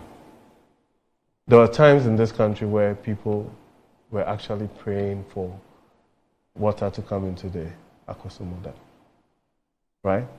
There were times where people were saying that people should not charge their phones because they were the ones who were actually putting excess pressure on the thing. We've gone through a plethora of challenges in the energy sector. There are times in this country where the lights were off, sometimes 24 hours, 48 hours on end, where generators were the ish, using new pallets, right? And so we've made these intermittent, if you like, created intermittent solutions to some of these things when these things happen. What we need is, for me, is a broad framework of how our energy should be like, right?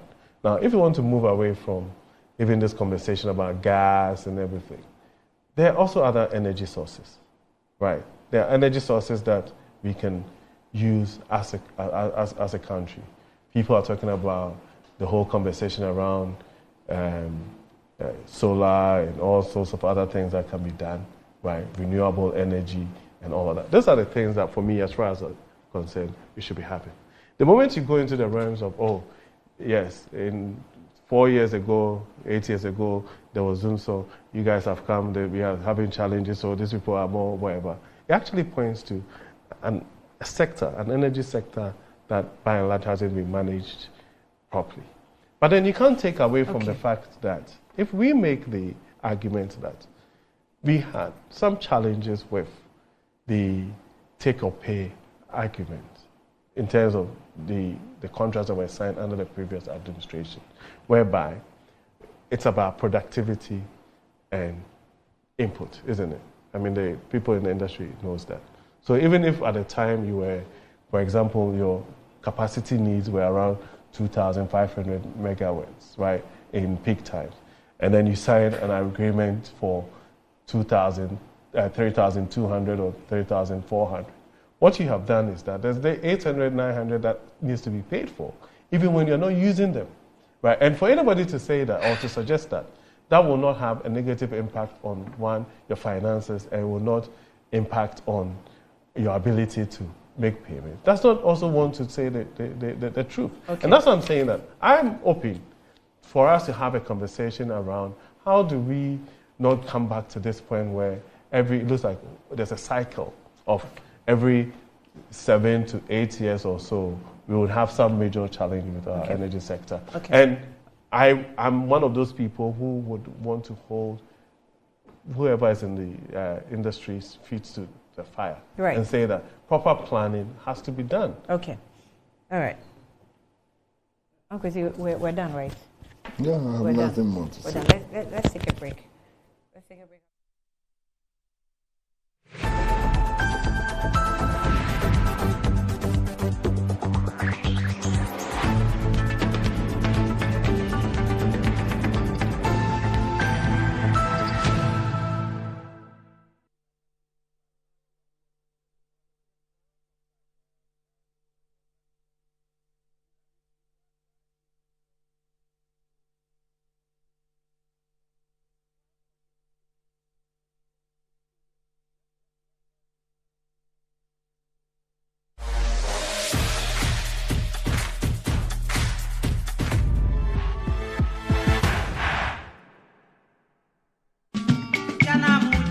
I want both food. No, we have food at home. Let's all join the ride to make our nation great and strong.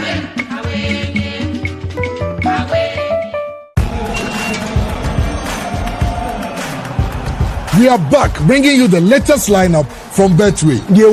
Betway starts strong with their front two, with Free Play Friday and Swipe Bet. In the middle, you've got all the control with Cash Out and Build a Bet. Plus, with Win Boost, you can boost your sports bet. At the back, they have Smart Picks and the Partial Daily Jackpot. You always get way more with Betway. For over 20 years of serving the world with herbal and alternative medicine, we've been successful in treating complicated medical conditions with a perfect combination of herbal and alternative methods of treatments like homeopathy, naturopathy, reflexology, and many more. We deliver excellent and effective service to people from all walks of life through scientific and traditional means. We have a well-equipped laboratory with advanced diagnostic and treatment devices to help detect your illness so we know the right medication to be given. At Amen Scientific Herbal and Alternative Medical Hospital, we are proud manufacturers of our own herbal medication. Our zeal and passion to save lives with our patients at heart and outstanding achievements since 1996 has won us several awards. That is why we say, go herbal, go Amen. We are located everywhere in all the regions. Amen Scientific Herbal and Alternative Medical Hospital. Allahu Shafi. God.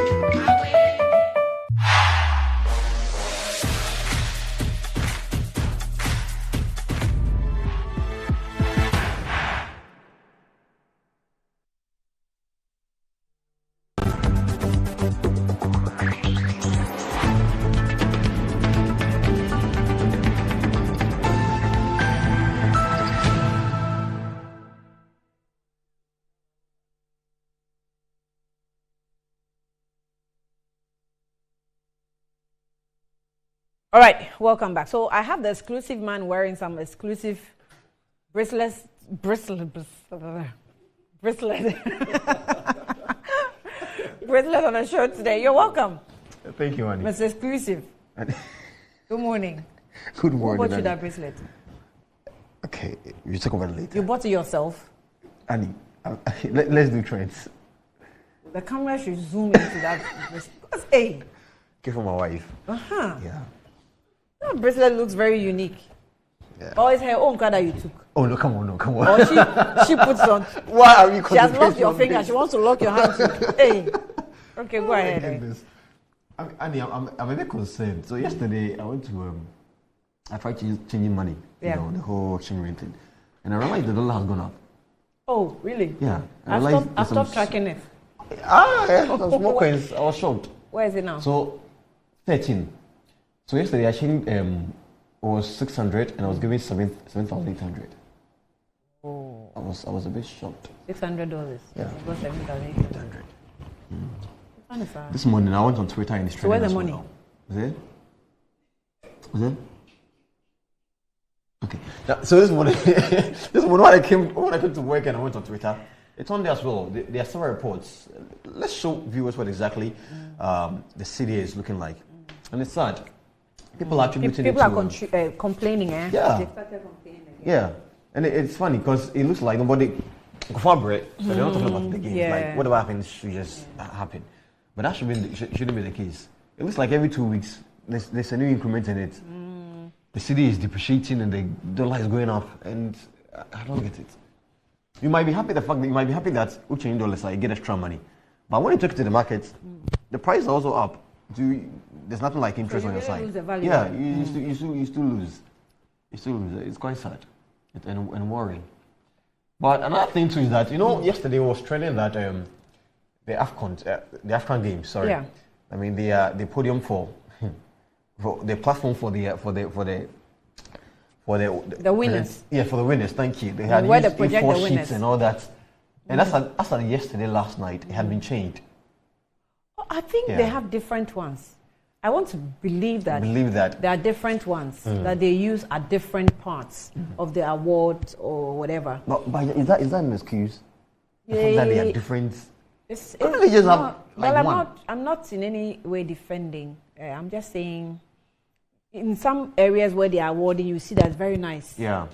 In certain areas, it's like different parts. It's like you being in East Legon and moving from East Legon to maybe. Yeah. I don't want to mention any names so that anybody will come after you. They'll come after you. Exactly. That's how it looks like. So I'm not sure with those ones that we see A4 sheets. In fact, this sports journalist, what's his name? Smith? No, Gary Adams. What's the name? I think she was. Yes. He was here on a one-on-one. Yes. Yeah, Sadiq. Sadiq. had Sadiq actually shared some, and then people went for his neck. And it's not as if Sadiq was lying. Yeah. I'm not sure why people behave that way, really, sometimes. The truth is that this is the situation. Yeah, we put it out to make it better. It's not that you want to just put it out because you... in fact, sometimes you have to laugh, because if you don't laugh, you get heart problem, pressure, Can and go all mad. that. Yeah, so you have to laugh, small. And as we laugh, you work on it. You know. Yeah, I saw the sports minister also saying that the cyclists, if they know that they have a problem, they should present their problem so that they solve the problem. And I'm thinking... What? This problem is a problem. Like, so they don't take records No, of no, no. those who are competing for Ghana? No. Did we even attend to them maximum No. they want? Come on, sometimes, like...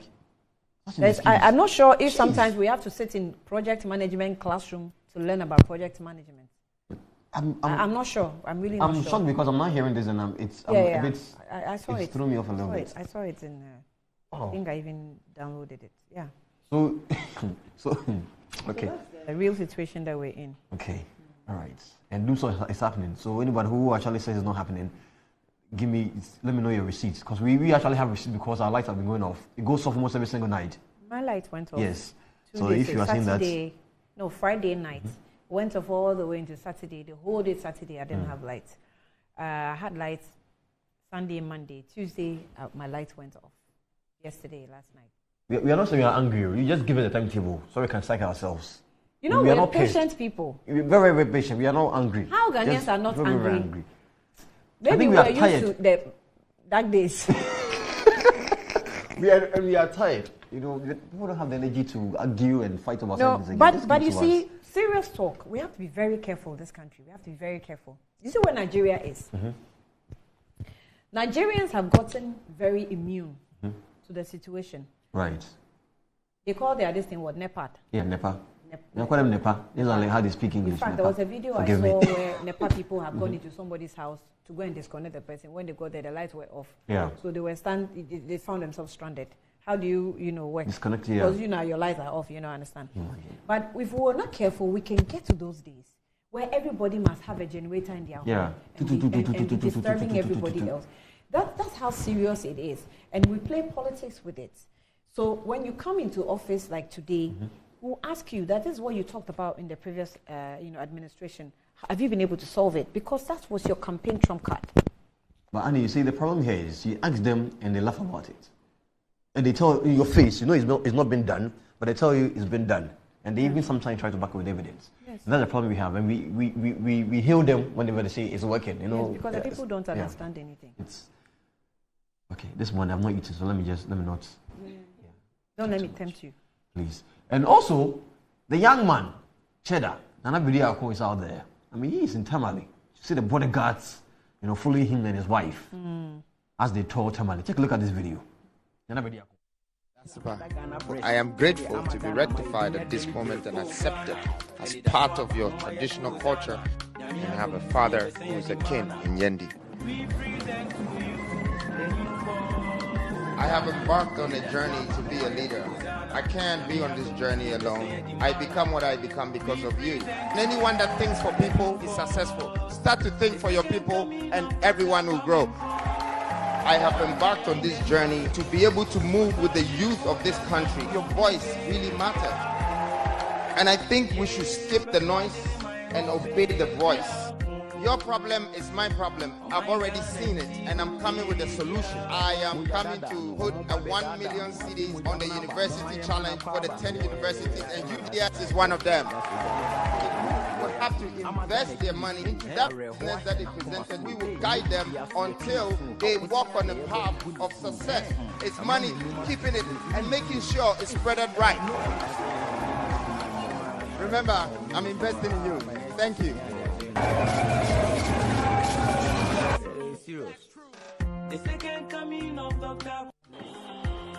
That's about. I am grateful to be rectified at this moment and accepted as part of your traditional culture and have a father who is a king in Yendi. Yeah. So what is he doing in the north? He's campaigning just like anybody else. As an independent candidate? Yes, he's talking to them. I don't know what to call him. An independent candidate. I don't know, because he says it's not a political party, it's a movement. So I don't know how to. But the next time you play describe his him. video, we'll charge you. Why? because he's campaigning. But other people also campaigning, playing their videos. That's politics. But you've been playing NPP and NDC. When Mama went on tour, we took a live conversation on Newsbeat and all that. A live conversation? Yes, when Mama was on tour. So that's news. But on a platform like this, we can't be playing Mahama's store on this platform. Okay, you can't be playing another store. Or, so you think I'm campaigning for him or something? Are you trying to say I'm campaigning for him? That's what indirectly. That's what you're trying to say. I'm campaigning for him. No, this is trend, so I'll leave it at that. Okay. Maybe it's trending. It is actually. Okay. This is sarcastic. If you go on Twitter, I think it's number 3 or 4. Oh wow. Yeah, it's trending. People actually check your X trends. And check if it's number 3. Confirm to me. I'm serious. It's not number 3. Nico, I can't even check right now. Why am I even asking people to check? I don't know why you are accusing me. Please. I'm not accusing you. Don't let people come after me. I beg you. Don't let people come after me. Oh. I'm receiving messages. Shouts to you, Mr. Money. Yeah, shouts to you. You know, when I mentioned that the light is here, he says his light is on 24/7. I want to say special good morning to Robert Coleman. Okay. What's the name? The AstroTurf. Yes. AstroTurf King. AstroTurf King, yeah. Shouts to you. Robert Coleman. I've sent your greetings to your friends, please. They'll call you. Right. Okay. Right. So that's it. That's it. And I'm waiting for you to come on exclusive. We talk about that. Yes, I have to put it out in the public to come. She deceived me twice last year. I hope this year she comes. Yeah, in 2024 election year, I don't play. Exclusively. I won't deceive you. So Alan has sent me the videos of NEPA. We'll enjoy. I can't play it on the show now. But tomorrow, you can send it to me. You work on it tomorrow and let people see. I'll send it to you. Because you have to keep talking about it. I'll send it to you. Yes. Not the power problem we need to work on it. It's very important because we can get to NEPA level. We are getting there. That's not where you want to get to. We are getting there. Yeah. Anyway, so Bright, thank you very much. All right, that's why time on allow us. We're back tomorrow with Good Morning Ghana. Thanks for watching.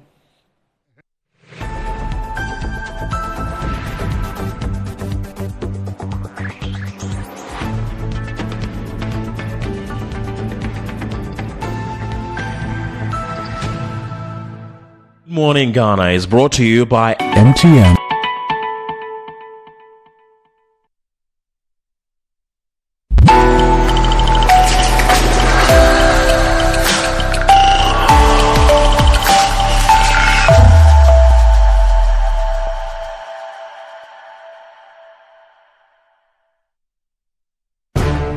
The world has seen a lot of evolution in recent times. Global network facilitated by trade continues to grow stronger and forge nations closer together.